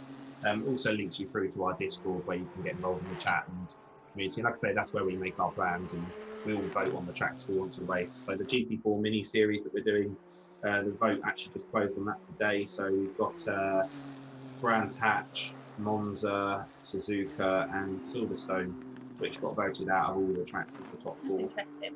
Yeah, it's an interesting mix. I'm a pretty big fan of sort of 3 of those. Silverstone I've never really got on that well with. It's a great track and a real well-played game. I just struggled a little bit, but yeah, with like really cool tracks. And Monza, as much as it can be a little bit chaotic, throws up some great racing. There's some more slipstreams that people can get. So we have 4 minutes left of qualifying, and currently it's R. Stallman, unsurprisingly, on pole with a 2:03.1, which is still actually a second a lap slower than he was in the first qualifying tonight. So lost a little bit of time, or maybe just hasn't quite hooked up a lap yet. It's not as easy as you might think. His last lap wonder, like he did. It does like a last lap wonder. Yeah, I mean, if we go into talk about last week's race, he literally coming to qualifying, did a lap, did an out lap, and set a lap with 2 minutes left in the clock, and just stuck it on the pole. So, yeah, he's got a little bit of a tendency to do that and kind of sort of, I guess, annoy you guys a little bit with that. Yeah, one of our 2 regular German contenders, him and his father. But yeah, they're both extremely fast. So it was actually D. Stallman on pole last time. But yeah, both of them lapping slower at the moment, like I say. But D. Stallman, like Charlotte says, loves to pop a lap in last minute. So we'll be interested to see. He's only got 3 minutes left. So it looks like he's coming down the mountain straight now. Yes, he is, into the hairpin at the bottom. So yeah, not much time left if he is going to do something. He'll get 1 more lap after this, certainly. But yeah, they're going to have to make these count. Clemson currently in 3rd, only a couple of cents quicker than Kidd. So Kidd, we know, has got a little bit in the bag for sure from race 1. Steve's then splitting the 2 Shebas. They won't be liking that. Kidd and Danny have got a Nissan between them at the moment. They do prefer to be one and 2 together. as a car looked like it was off at the side of the track there. There was a green flag waving. So D Storm will continue his lap. As he drops down the S's, you see the big dip there, as it is known as the dipper. As I said before, the elevation changes are huge on this track. It's over 170 metres from top to bottom throughout the whole mountain. So the lowest point around the pit lane, and the highest point we saw just at the top of that mountain section there. But now he thunders up the Conrod Straight, aptly named because of the number of engines that have bit the dust up that straight over the years. It used to be longer, but as we established in race 1, there's a kink that got put in ready for the first World Touring Car Championship race, so that it classed it as 2 separate straights, because that wouldn't have been legal otherwise in FIA rules. So really fast track in places, but also very technical in the mountain section as well. You notice there's a hotel on the right there as well, on the left now as the camera changes shot. There's actually about 40 different private residences in this around this circuit, sort of inside and out the track grounds. So it's quite an interesting place in the sense of it's quite warm and welcoming. There's businesses, there's a winery, there's restaurants, there's luxury hotels, there's even an orchard at one point sort of down the side of the mountain. So it's got it all. If you're out camping in one of the camps to go and enjoy while there for weekend racing. So closing stages of qualifying, still R. Stallman is pipping D. Stallman at the moment. So did they share a setup or something, or has D. Stallman just not put a lap in there? Judging by the lap time, I'd say D. Stallman just not put his best lap in there. But that could make for an interesting race because, you know, Danny Price, Kidd, they all were pretty close to the lap times of R. Stallman. And you can see at the minute, they're only half a second off. Now with a slipstream up those 2 massive straights, you know, one of the straights is just over 1 kilometre long, and the other one is nearly 2 kilometres long. So plenty of opportunity to hook underneath somebody's slipstream. That much enough to pull them along. Still, D. Stallman, he's gone quicker, but he's only 1/10 off. So he's still not beat his dad to pole. Now, it's going to be an interesting race start between these two. Yeah. Interesting conversation if it went wrong as well. Yeah, I'm curious as well. I mean, we spoke to him a little bit through like Instagram and some various social accounts, but we don't know quite that much info about them really, as we see Danny Price coming into the pits just as the timer ends. So the way it works in qualifying, if the timer hasn't reached 0 yet, as long as you cross the line, you can finish your lap. So I think at least one of the Stallmans is still going on a lap. And you can see in the screen there's a little checkered graphic next to Danny Price. That means he's now finished. But everyone else currently is still lapping or yet to finish a lap. So it could all still change, even though the clock says 0. And this is R. Stallman at the moment. Currently our pole sitter, but D. Stallman was quicker in race 1, a whole second quicker than what they're doing at the moment. So is he going to, like we say, fire some magic lap time in at the last moment?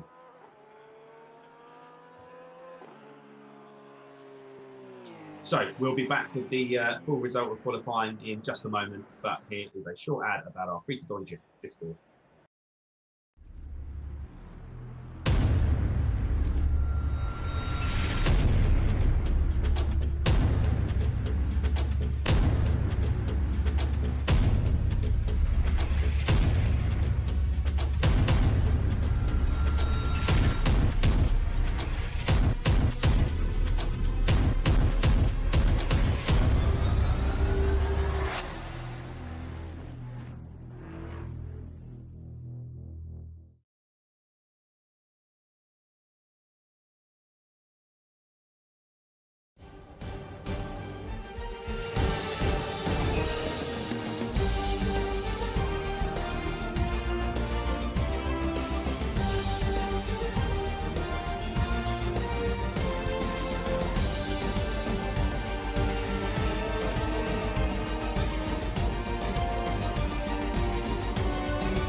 Okay, so welcome back. We're here at Bathurst, moments away from race 2 of the InGear Motorsport live stream. a much smaller grid after some technical issues with the server tonight, so it is just 6 of our regulars, and even then there's a couple of the regulars missing. Chris has dropped out, but still these 6 will put on a great race for us. They had a great race in the mid-pack with these guys in the first one, so the grid order then is up on the screen at the moment. You've got R. Stallman taking his first pole in a few races. It's normally been D. Stallman hitting him to the post, or Chrissy Palmer, as I say, who's not with us for the rest of the night. So a little bit of a changeover on the front row, but that's all good to see, and that makes for a good race, I think. It's actually a very deep grid if you look at it. Sorry to interrupt there, but we've got 2 Porsches, Yeah. 2 Aston Martins, and 2 Nissans, which is great for my CDs. So. The Noah's Ark of motorsport is about to happen in Australia. Yeah. So Danny Price outperforming Neil Kidd there. Paulino once again backing the wrong man tonight. Probably should stop winding her up in the chat. And then super big support. We love you really, Paul. And then Clemson 5th, Steve 6th, and the drives are about to start. So let's check out the action. Ready for lights out race 2. Interesting this time as well. They're starting in the dark. Yeah, there is a multiplier on, so we'll get light soon. It's darker than light, and it's green lights. We're racing race 2. You can see Clemson in the background pulling straight to the middle, ready to have a look. Neil up on the inside, potentially. No, he has a look, but doesn't make the second installment. You can see actually, yeah, Clemson muscles his way past Neil Kidd there, I think that was. Yeah, and he's having a look at the other Shiba car as well. That Nissan got a lot of drag up the mountain straight, heading down into the elbow hairpin. But still, I think the Stallmans stay the same way around. Yes, they do. Our Stallman fends off Don Stallman. We normally see these guys fight very, very fairly, and I expect nothing different, especially on lap 1 of a 30-minute race. So everyone looking nice and neat and tidy, but it's the mountain section that you've got to really watch out for. One wrong move and you are in the wall. But everyone looking nice and clear. Great start from Clemson though. You know, straight up from, I think it was 5th or 6th on the grid up into 3rd place. So really, really good start. Really put it through to the inside of the Shebas there and muscled his way past. Great drag on the car, it was great as well. So the driver's rounding the fast left-hander before Skyline, where they then drop down. So this is now the peak of the mountain. You can see that background there, how high up it is. They drop down. You don't want to get your braking wrong through here because the car will go light and it will snap your brake very easily, especially through the dipper section that you see just here.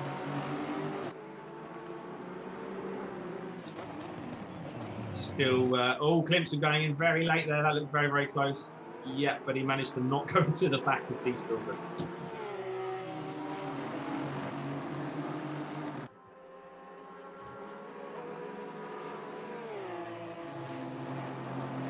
So pretty sensible, clean first lap so far, which is how it went down last time, but it was lap 2 where it all started to get a little bit chaotic. But R. Stallman sticking ahead of D. Stallman. Clemson made it up to 3rd, still hanging in the background. The Shiba car looking a little bit wild on the grass there. Was Neil Kidd playing a bit of dirt rally again, or did he hold it on the track? I think he just about held it. I must say, nice front three. Clemson was very racy then, wasn't he? He looks like he's got something to prove there. Yeah, and he really likes this track as well. So he was one of the ones that voted for it in our poll in the Discord. Again, you saw the ad just now. You can join that. The links are in most of our descriptions around our channels, wherever you're watching. So feel free to join and get involved. So we thunder up Mountain Straight once again. Can anyone make a move? And this is where the slipstream plays into effect. Clemson's got a 7/10 deficit to the car ahead. So, you know, that's still plenty close enough to get himself nice and tucked under the slipstream with the car ahead. But he won't want to drop back much more, which it looks like he potentially will do. So, yeah, you can see the sun's kind of that point where it's just setting. And we've got a bit of a multiplier on tonight in terms of the time. So it'll actually go faster than normal. So it's going to get dark very quickly. And then we may even see it get light again. I'm not sure quite how fast it will go, but we'll see. But that's why it may seem like it's getting dark very, very quick. So Danny Price in 4th, Kidd in 5th, Steve's in 6th. So yeah, Andy really having a good race with the fellas cars at the moment. See the sparks flying everywhere where the cars are hitting the deck. You always want to run a car as low as possible. It makes it better in terms of aerodynamics and help the car go faster, lower central gravity, more grip. But go too much and ground out, and then suddenly you may as well be in a toboggan because your wheels are off the ground. The floor tray's on the floor and not the wheels. You're just sliding along. And you don't really want that when there's concrete walls either side of them. So the car's literally decked out as low as you can probably get away with. It's absolutely about getting the balance as well. You know, this circuit is very friendly. It can use the curves. If you go a little bit too much of them, some of these curves are very, very high on the circuit, which maybe looking sort of on the view that we are, you can't actually see the depth of them, but I think it just shows the sparks run how deep they actually are. So they're using the curve, but they're using the right amount. They're not sort of overstepping that mark. But yeah, if they went any more than that, then you can start to see that offset the car. The car could go like the car ends up in the barrel because there just is no run up on the circuit. And that's where their precision here that comes back to be absolutely on point everywhere. There's only sort of a few places that you can really say that actually looks like a real circuit and not something that's also been taken off the road. So still the same order in terms of Stallman, Clinton, Kidd, and then Steve's now splitting the nice symmetrical grid of 2x2, putting himself in his Nissan between the two Aston Martins in 5th place, and then Price in 6th. What's nice is we're halfway around lap 2 nearly, and it's still relatively close. The two Stallmans are definitely going to put on a show, I think. For us, Steve Stallman won't be able to get past too easily. He's going to have the same sort of pace in terms of the straight line as the car ahead, because they're both Porsche on Porsche. I imagine they're probably running a similar setup, being father and son team, but you never know. You'd like to think so, but we don't. We just don't know. But you can see through some of the camera angles there. These companies are all over the back of him. It's like it's just almost Arsenal sitting that waiting, and we have seen that as well. We saw that at the races about Nürburgring that our Ronald, the father out of the Ronald, the father out of the duo. He's dominant through the whole race, but actually Dom just kicked him to the post and got him on the last lap. So it'll be interesting to see if this race unfolds in the same way. What would be quite nice, and I'm putting the request into our race director, that we actually ride on board on the rear view cam of the lead car through the mountain, because that would be quite cool. So yeah, when we get up into the mountain section. That was a small hint there, Ben. Just a small hint, yeah. Especially as my WhatsApp is there. So they come into the final turn, Murray corner, and we'll head up the straight up towards turn 1, which is Hell Bend, or Hell Corner. This was one of the tracks that was around in the very early days of motorsport, first raced in 1938. And you can imagine racing around a mountain is pretty dangerous, but Hell Corner was so named for the number of accidents it had. And in bike racing, quite a lot of people had some serious injuries for it. So I think as well it's worth putting into context. I mean, I think we all appreciate how long ago 1938 was, but in terms of where cars were in the, just the automotive industry as a whole, safety wasn't a priority. So you could kind of see that in the reflection of the fact that this circuit was allowed to go ahead. Would a circuit like this now get signed off? You don't know. All these great road flash tracks, I call them like just real old school circuits. They're so different to the way that some of the more current ones do. If you look at Silverstone and the way that is the gravel circuit now. So the industry, whether it's the car that you drive on the road or racing, it's come a hell of a long way, hasn't it? Yeah, it's moved forward a lot, but it is nice as well that you get this nod back to the past as they drop down the mountain. As I say, 170 metres difference between the highest and lowest points. Very, very fast through the S's there. Lots of elevation, sharp changes. Coming to the last corner before they head out onto the Conrod Straight. And you can see they really are neck and neck. And Roland definitely getting a slightly stronger exit out there, which he'll be grateful for, because Don's getting this toe in P2 there. Still, I think he's going to have to be defensive. Is this going to be the move going through? It's a fast right-hander up ahead, so it's on the inside. I think D. Stillman is going to get through. This is the moment. But Roland goes, what? Oh my God, he's on the grass. Is he going to hold it? That was intense. He's right across the grass, up the inside. Great moment to be on the rear camera, but that is D. Stillman out in the gravel pit. He's got a lot of work to do to get back in this race. Great driving by him there, actually, in the sense of he knew that was going horribly wrong, and he dived onto the grass so that he didn't take out his teammate, aka his dad. No one wants to rear end their father into the last turn of a corner in any sense of the word. So Don very adamant he wasn't going to do that. That moment's given Clinton a new lease of life. I think he'll be waking up and looking at the Porsche ahead of him. So quite a dramatic moment, that. But you just saw the toe that he got from the car ahead there, just let him go so far past before they got to the right-hand turn on Conrod Straight. Lovely camera angles. They really brushed the wall going up the mountain there. Kid, I've just noticed, is back up into 3rd place. So while we were watching that drama happen, there was obviously some drama in 3rd, 4th, 5th as well. But still Steve's behind him, and then Stallman managed to get back on in front of Price. So that's looking like quite a dicey little battle about to happen, isn't it? Yeah, absolutely. It's going to be interesting to see where Clipson stacks up compared to Stallman as well, because he has looked super competitive. So he's 1.3 seconds away from our Stallman at the moment. So I'm going to be watching quite closely to see whether he can close in on that and see what happens over the rest of this race. But like you say, absolutely, 3rd, 4th, and 5th, that's going to be a bit dicey as well there. So fingers crossed no one makes a mistake, but at the same time, it will be so I'll be the one that says it. I did say that there's only 6 cars, but they'll still put on a show, and they've definitely done that so far. We're already a 3rd of the way through this race here tonight. Stallman's dispatched of one of the Shiba cars there. Yeah, Danny Price. It's going to be quite interesting to see if he just kind of chips them off bit by bit to see where he is faster and what his race pass like. This is actually the first time that we're going to be seeing him properly racing through pack. Coming up very close to the back of Steve's there. I mean, I've raced quite closely with him even last week at Zolder. He was behind the first 10 minutes of the first race. Yeah, he's going to the outside. Steve's being quite sensible there, I think, actually, knowing that there's no point trying to defend that too hard. Stallman's a good second a lap faster.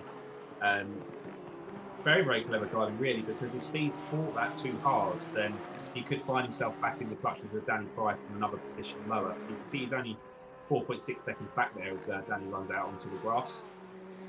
Shiba Car's loving a bit of grass today. I think we could tout a bit of sponsorship for Fly Mode for those cars ready for the next race. But at the front, R. Stallman really shining in this race so far. Clemson not ready to fully let go just yet, 1.3 seconds dropping back from him. But to be fair to him, that gap has stabilised a little bit, and the incident with Assetto brought him back into contention. Our Stallman will know that you can't afford to make a mistake with that. That's not anywhere near enough of a cushion to be able to ease off. And Clemson certainly won't be as well. He's really pushing quite hard this race, isn't he? You can see there just how close he's getting to those walls. It's a very aggressive driving tactic that he's going for. Like I say, I feel like he's got a little bit of something in the ring that points through this race, like you said, is one of his favourite tracks to go to. So he's really going to be well rounded here. And it's good to see the Nissan up there, because actually the last few races it really has been the Porsche and the AMG GTs that have been doing really well. So it's nice to see another manufacturer up there. Yes, it is good to see a bit of a mix. And the Nissan, those guys will be looking forward to Suzuka whenever we do it next. I actually couldn't tell you if there's a GT4 version of the Nissan. I don't think there is. There may well be, but that's where we'll be using GT4 cars when we go there in a few weeks' time.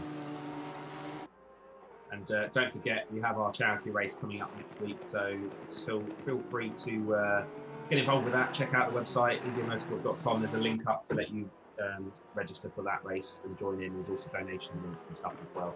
It's all for the Red Cross, it's all for a good cause, and it's a 90-minute race. So we're nearly halfway through our 30-minute race, so I'm actually quite excited if it's anything like this to have 90 minutes of it to talk about, because these guys are really putting on a good race for us tonight. Clemson has brought the gap down by 2/10 from where it was just a lap ago. Kidd is 2.2 off of that, so if those two get into a battle in the next sort of 5-10 minutes time, he'll be all over them. D. Stallman is already 3 seconds off of Kidd, so he's not hanging around. D. Stallman obviously really wants to pick up for what happened in that first race.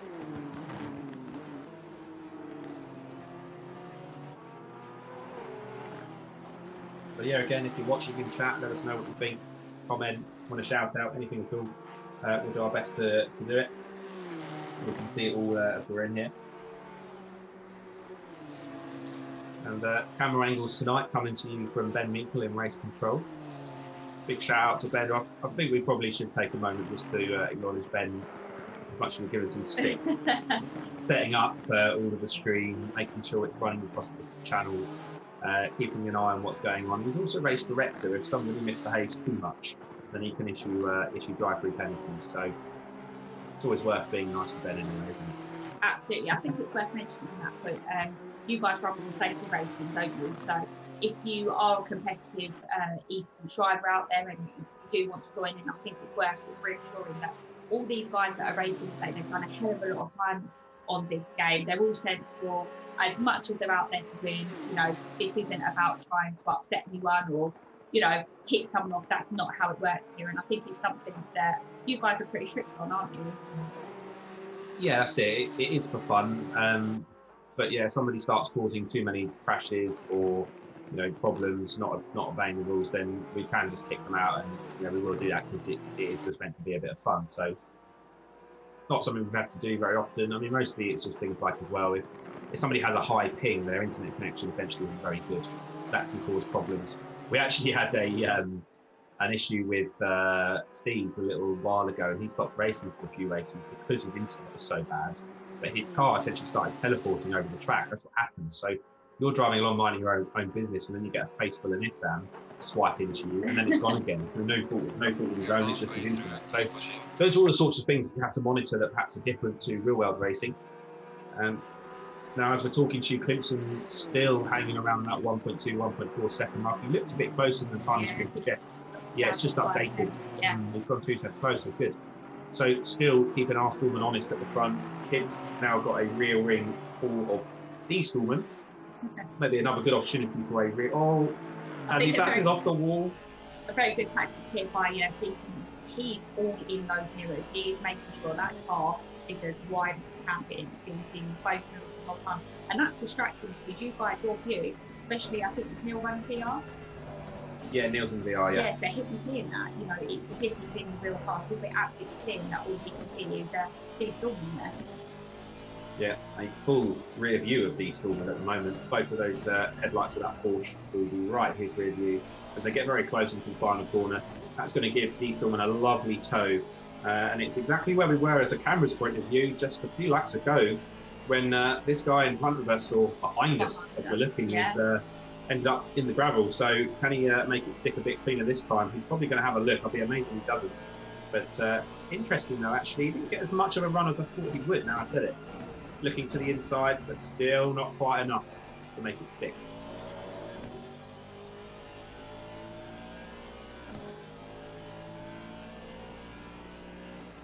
I'm still getting updates off camera of Dan O'Brien, other Danny, not being able to connect all the gear, but no ability to connect right now. But still, the battle rages on, and it looks like Houston was going to make it stick this time into turn one. Hell corner. Yes, he does. He's through. Can he hold on to it on the way out as well? And that'll give Neil a nice little tow up the straight. Can he try and follow D. Stallman up to the back of Dave Clemson? Really, really nice, clean move that. Can't really dispute anything about that one. And both drivers giving each other a good amount of space as well. Yeah, absolutely. I mean, that was great racing by them. See, Clemson was actually got half a second from R. Stallman at the front there. So is this now going to be a battle between second, third, and fourth? Yeah, I think it could shape up that way. I'm just hoping that Neil can hang in there and not clip any more walls and damage his car, because yeah, that won't do him any favours. But I've said that, and you can see that Clemson has actually gone another 2 tenths quicker, so his timings are consistent, but they are fluctuating just ever so slightly, and doesn't seem 10th or 2 doesn't seem too much, but yes, it is. And was that Neil Kidd very, very close to the wall there? Just saw Mackenzie flinch as if he was in the car there. So Neil's working real hard. Again, he's really up to his pace this weekend, or his Tuesday. I'm used to it being on a Saturday, so we've moved across to Tuesdays now.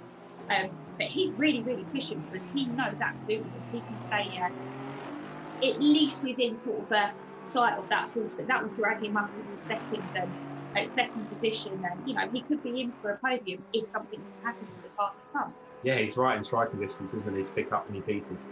So, like we were saying earlier, you know, we're doing this every week at least once, and most of the guys, to be competitive, are trying to practice at least once on top of that a week as well. So, you know, that's only ever going to breed an improvement in performance. So it's just reaping dividends for the kid. Certainly showing more so tonight. But yeah, I think they've all improved.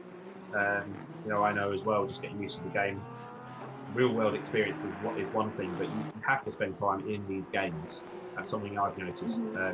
Like I say, real racing or not, sim racing is still different enough for you to put the time in. So it's definitely starting to play off. We've also been to this track before. Let's not forget. This is one of the first few tracks we did on our stream nights. So we're back here again, but everyone's got a 30-minute race experience under their belts from a few months ago. So that will also help all of them. And as much as we've seen some incidents, time for some of them as well, which is not an ideal situation, but yeah, absolutely, it does help. And like I said, I'm kind of new into this in terms of coming in and helping doing commentating, but it's been really good to kind of watch and listen to the guys, and I kind of sneak into the chat every now and then, don't I? And there's a lot of hard work that's going into this. Yeah, and I think having been involved in managing it, it gives you a bit more appreciation for others doing it as well. Like you say, I mean, Ben's flat out in the background, just keeping on top of everything. There's messages flying back and forth the whole time as well. So, camera angles, different streams. We're on 2 different Twitch accounts, 2 different Discords. I've just noticed that the Shiva and the Nissan of Bryce and Steve's having a bit of a battle at the top of the hill there at Skyline. So that's looking interesting. So I mean, fair play to them all. We've had 6 cars. They're all still running over half race distance. In fact, less than 10 minutes to go, which is really good.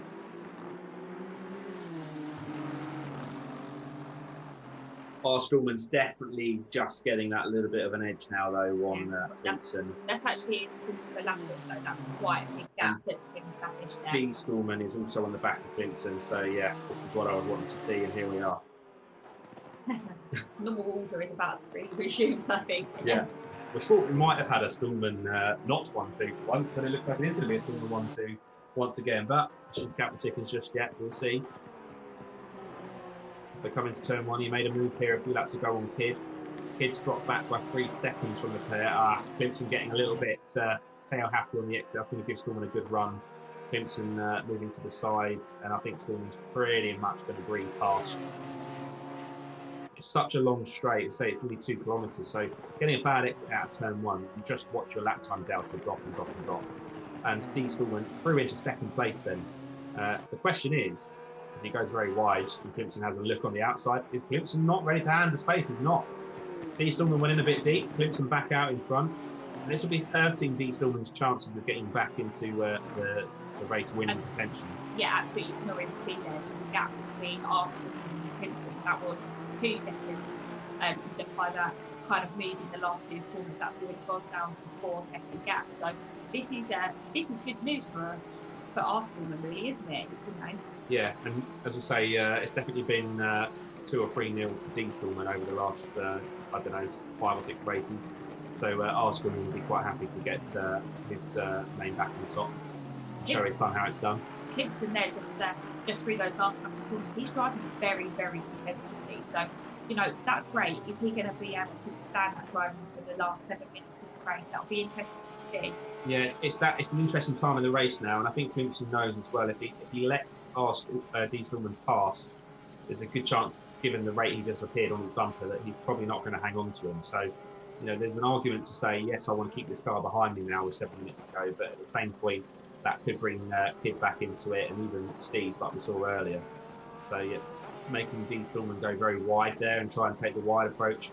To be fair, it's pretty solid driving. defensive driving. Yeah, really good driving. What this is also going to do, this is going to give an opportunity for Kidd to try and gain a bit of the gap that was created by D. Stallman back, where their lap times ultimately are going to drop off by this defensive driving, which, like you said, at this point in the race, you've got to do what you've got to do, haven't you? It's not about setting past time. Oh, I think he didn't quite time that right.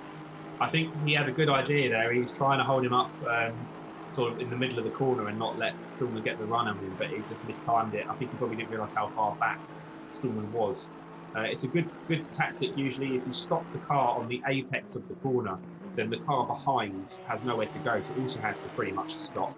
And therefore can't get the run on you on the way out. But Stallman had enough of a gap anyway that he just carried the momentum through and around the outside. So Clemson will be kicking himself for that one. He's done a really sterling effort there, put extending effort into the defence, but and that's not enough. So Arsenal in the lead, 11 laps. It was a 15-lap race last time, so yeah, we've got a few laps left to go. As we know, it's just over 2 minutes per lap, so works out about right. 6 minutes on the clock. I still see that Price is half a second off of Steve, so those two have still got a little bit of business left to settle. Kidd can now see Simpson a little bit clearer in his mirrors, that's for sure. And D. Stillman's going to begin the hunt to see if he can bring down that gap to R. Stillman, currently 4.3 seconds. So let's take a note of that, 4.3 seconds, and see where he gets in a few laps' time. Can he bring it down, or how much can he bring it down by?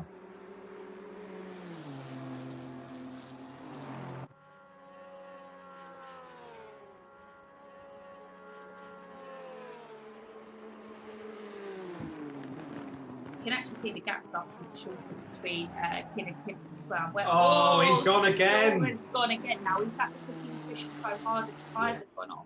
You know, that was really, I was literally just about to say about Clinton and his tyres. It's going to be interesting to see what happens. And D. Stallman, that, you know, that just shows how easy it is. Actually, Neil Kidd really, really needs to try hard and to keep himself in the podium position and keep it there. We'll see what the gap is after Stallman sorts himself out. It actually looks like he's getting trouble getting himself going there. So this is really good news, and it's, you know, it's not great for Dom, but it's nice to see that, you know, there's some other drivers that get off the podium. It just shows how difficult this circuit is. It's also nice that German efficiency of Dom that's been so robotic and just pumping fast lap times in the previous weeks can be broken. He is a real person. So these two still having a good little fight, and you know, that's the great thing is Neil's going for the move there. Absolutely. No, that's Price on Steve's. Oh, sorry. I was getting overexcited then. I was like Paulina. I was rooting for Neil to come in for a second. Like, we'll see. These two have been battling for a good few laps now, so that's good to see. And even, you know, even if you're not fighting for the lead, just being in a fight, having a good battle with someone, particularly someone that you know well and you raced against, it's all really good. Look how close they get to the wall. It's really good stuff. So yeah, these guys are all in our Discord server, chatting whilst they race. So usually that's quite helpful in the sense of just saying I'm on your outside still, or oh, you know, I can't stop, I'm about to hit you, whatever it might be. It can help. Apologising for hitting you. Yeah. Yeah, I mean, I think it'd be good if we could get the camera angle back just the top three there, certainly the top second place and third place there, because what I'm really noticing here with Linton Tons are really, really starting to drop off compared to where our Stallman is. He's now 6 seconds off the pace, whereas Kidd seems to be actually 10th by 10th getting there. Not sure it's going to be enough in the last 3 minutes, but again, has Clinton's tyres on? We don't know. You see he's having to work a lot harder there to get the car stopped through the corners as well, so he could be suffering a little bit hard to steer there going into the corners. Yeah, it's entirely possible. This track is pretty hard on them just with all the undulations of the circuit, camber corners, off camber corners. It's a real challenge on the driver and the car. I mean, Neil's just sorry to butt in there, but Neil just closed that gap in by half a second there in the last couple of corners. That's a significant amount of time. All we need to do is that a few times over, and he's right on his back bumper. So the leader, R. Stallman, Roland Stallman, he'll be now on his penultimate lap. Given the time when he next crosses the line, it will likely go to the last lap. So that will then mean that these guys have got half a lap here to finish, plus one more. Like you say, Kidd's going to have to keep pushing harder and harder if he's going to bring that gap down. It's entirely possible. And of course, he'll be spurred on by the fact that he can see those rear lights of the Nissan up ahead. He'll be really, really gunning for them.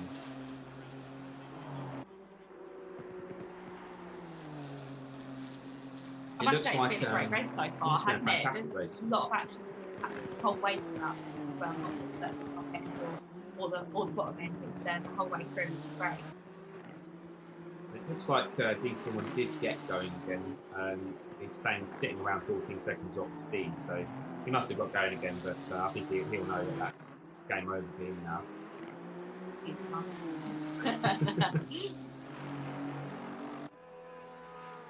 So Kidd still 2 seconds distance back from Clemson, or 2.1 instead of 2.2. He's gained the 10th when he needs to gain 2 seconds.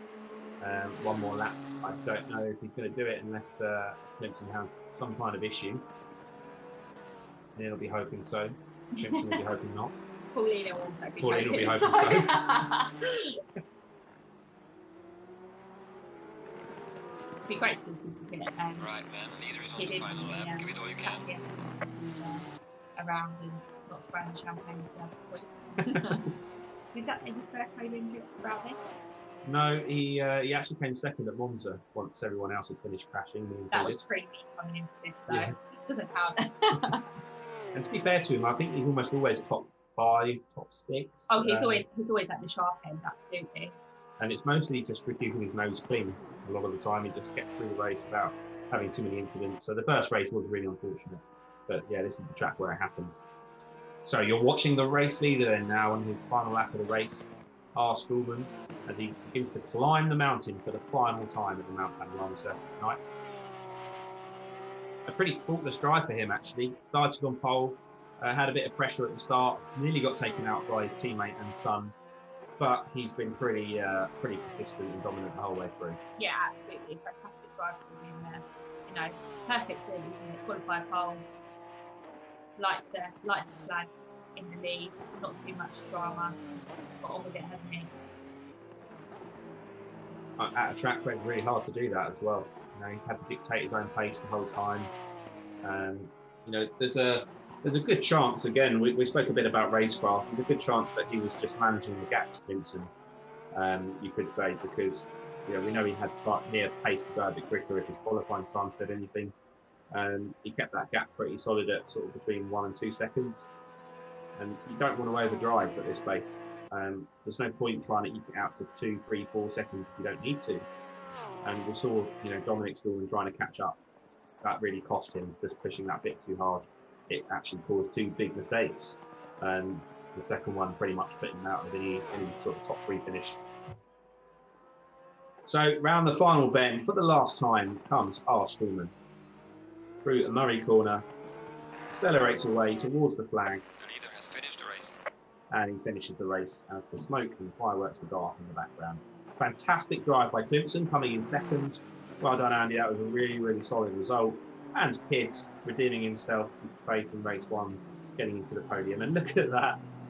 Shiva's coming home together once again. They just can't be separated, these two. That's the power of love. But Stallman, look at that. He's done Steve's on the last lap. He's come back through on Steve's. So he hasn't finished last. He's finished 5th. And Steve's, he's stopping. Did he finish? Yeah, he has. He's got a checkered flag next to his name. No, it'll be interesting to see if that was a fuel issue or something like that. Because I think between all of you at some point, you crossed the line literally on minuscule fuel. I actually ran out of fuel. Yeah. Over the line last week. Yes, it'd be interesting to see if something like that's happened and they've had to manage it. But again, you can see the guys here all finishing off the lap together, doing a little session. And I think that's been a great week of racing, hasn't it? It's been really enjoyable for us to watch. Yeah, I really enjoyed that second race especially, and yet we had a smaller grid. So it just goes to show, if you have a regular bunch of people that show up and know each other and quality, you know, not quantity. Yeah, exactly. Quality, not quantity. I like that. And don't forget, if you've been watching and you've enjoyed this, you can join it. You can join the racing. So if you have a copy of Assetto Corsa Competizione on the PC, not the console, PC only at the moment, then you can come and join us. So look up the InGear Motorsport Discord. Is on most of our channels that you might be watching on, and you'll also find it on InGearMotorsport.com as well. So that's all available to join, free to race, and as we've just established, free to watch. So we do this every week, normally every Tuesday. We'll be racing actually next Saturday though. We're going to have a behind closed doors race next week on Tuesday to practice for our 19th charity race. Yeah, absolutely. I think it's worth mentioning as well that if you are planning this race, and I'll let Mackenzie go through the details of that, she knows that slightly a bit more than me, but if you are looking to race next Saturday, our charity race, you know, you can come in on this closed door race on Tuesday. We won't be streaming it, but it's a real good opportunity for you guys to have a bit of practice of a 90-minute race. So absolutely get in contact with one of us, whether it's through social media or the guys on the Discord. channel, that's absolutely fine. And we want to welcome more drivers. And like we say, next Saturday is such a good course. That's Saturday the 25th of July. Yeah. Just to get that sort of nailed in there and do the final plug for it. And it is for the Red Cross charity, which we know is a great charity across the world. So 7 p.m. and of course that's British Standard Time. It's Saturday, 25th of July. But when we do sign off, or before we sign off, I should say, it'd be quite nice to have a little chat with you, kid, seeing as he had quite a strong race there. So our race director Ben was also he interviewed Liner Upperer. There is a better word, someone please tell me. But yeah, we'll see if we can have a quick chat with Neil and see what he says now that drivers will come into the pit. And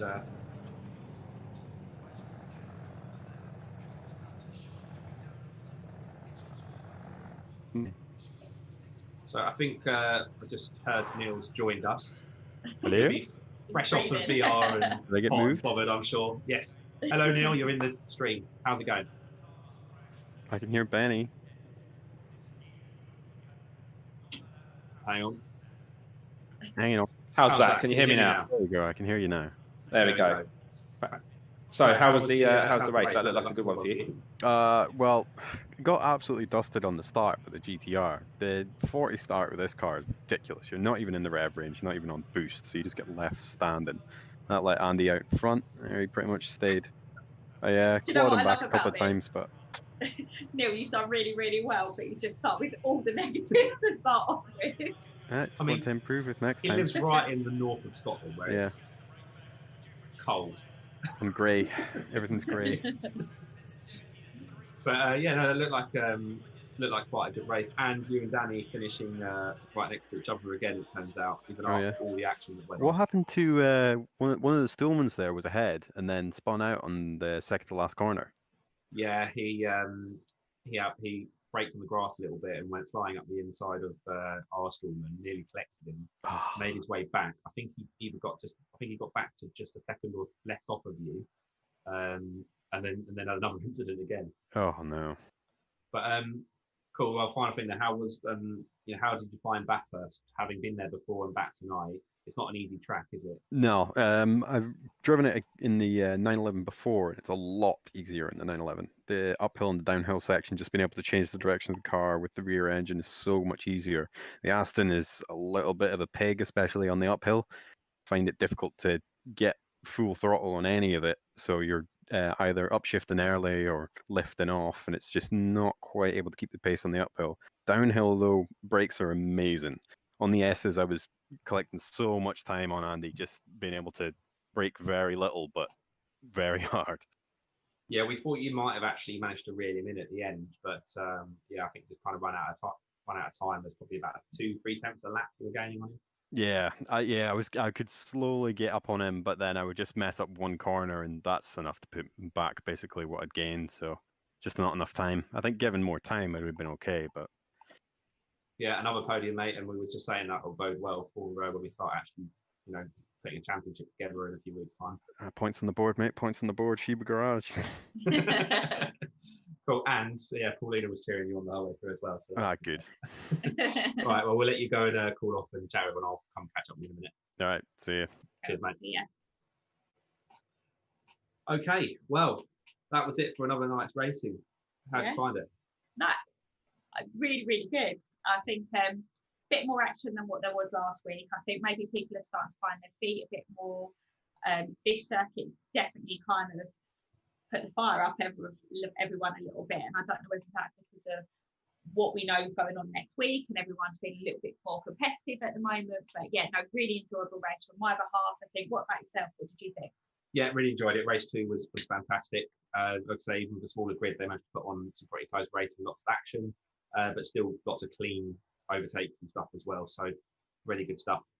So don't forget, final plug, we have a Discord. You can join the community and come and chat to us. We have a charity race coming up on the 25th of July that we'd love people to either get involved in actually racing, watching and donating.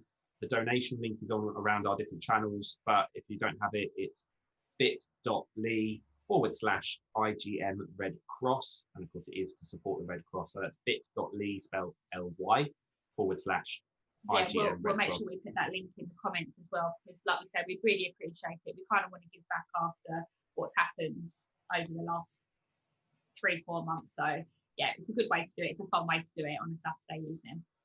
And we're normally here every Tuesday, but like I said, we won't be next Tuesday, but it's next Saturday. But after that, every Tuesday night, you can tune in and get your motorsport fix live at InGear Motorsport live stream. So thanks very much for me for watching. Charlotte, thanks for joining us again. Yeah, no worries. Really enjoyed it. Thanks for having me. We will see you all soon. Ain't shady, baby, I'm hot, like the prodigal son.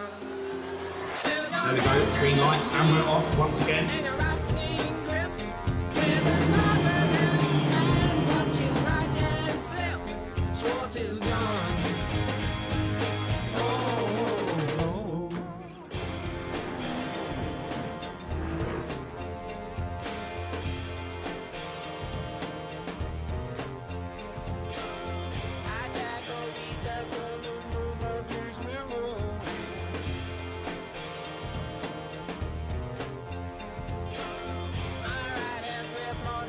Single action on me. Well, your left hand's free and your right hand grip with another left hand. Watch his right hand slip. Schwartz is gone.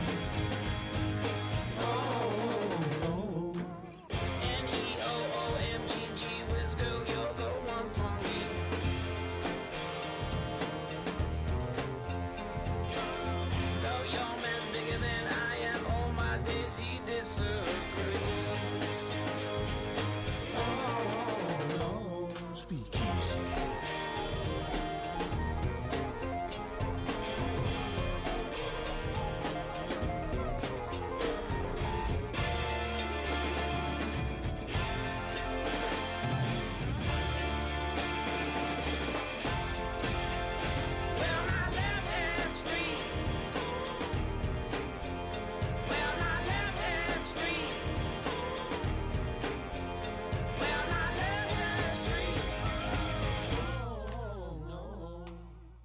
Shady, baby, I'm hot, like the prodigal son.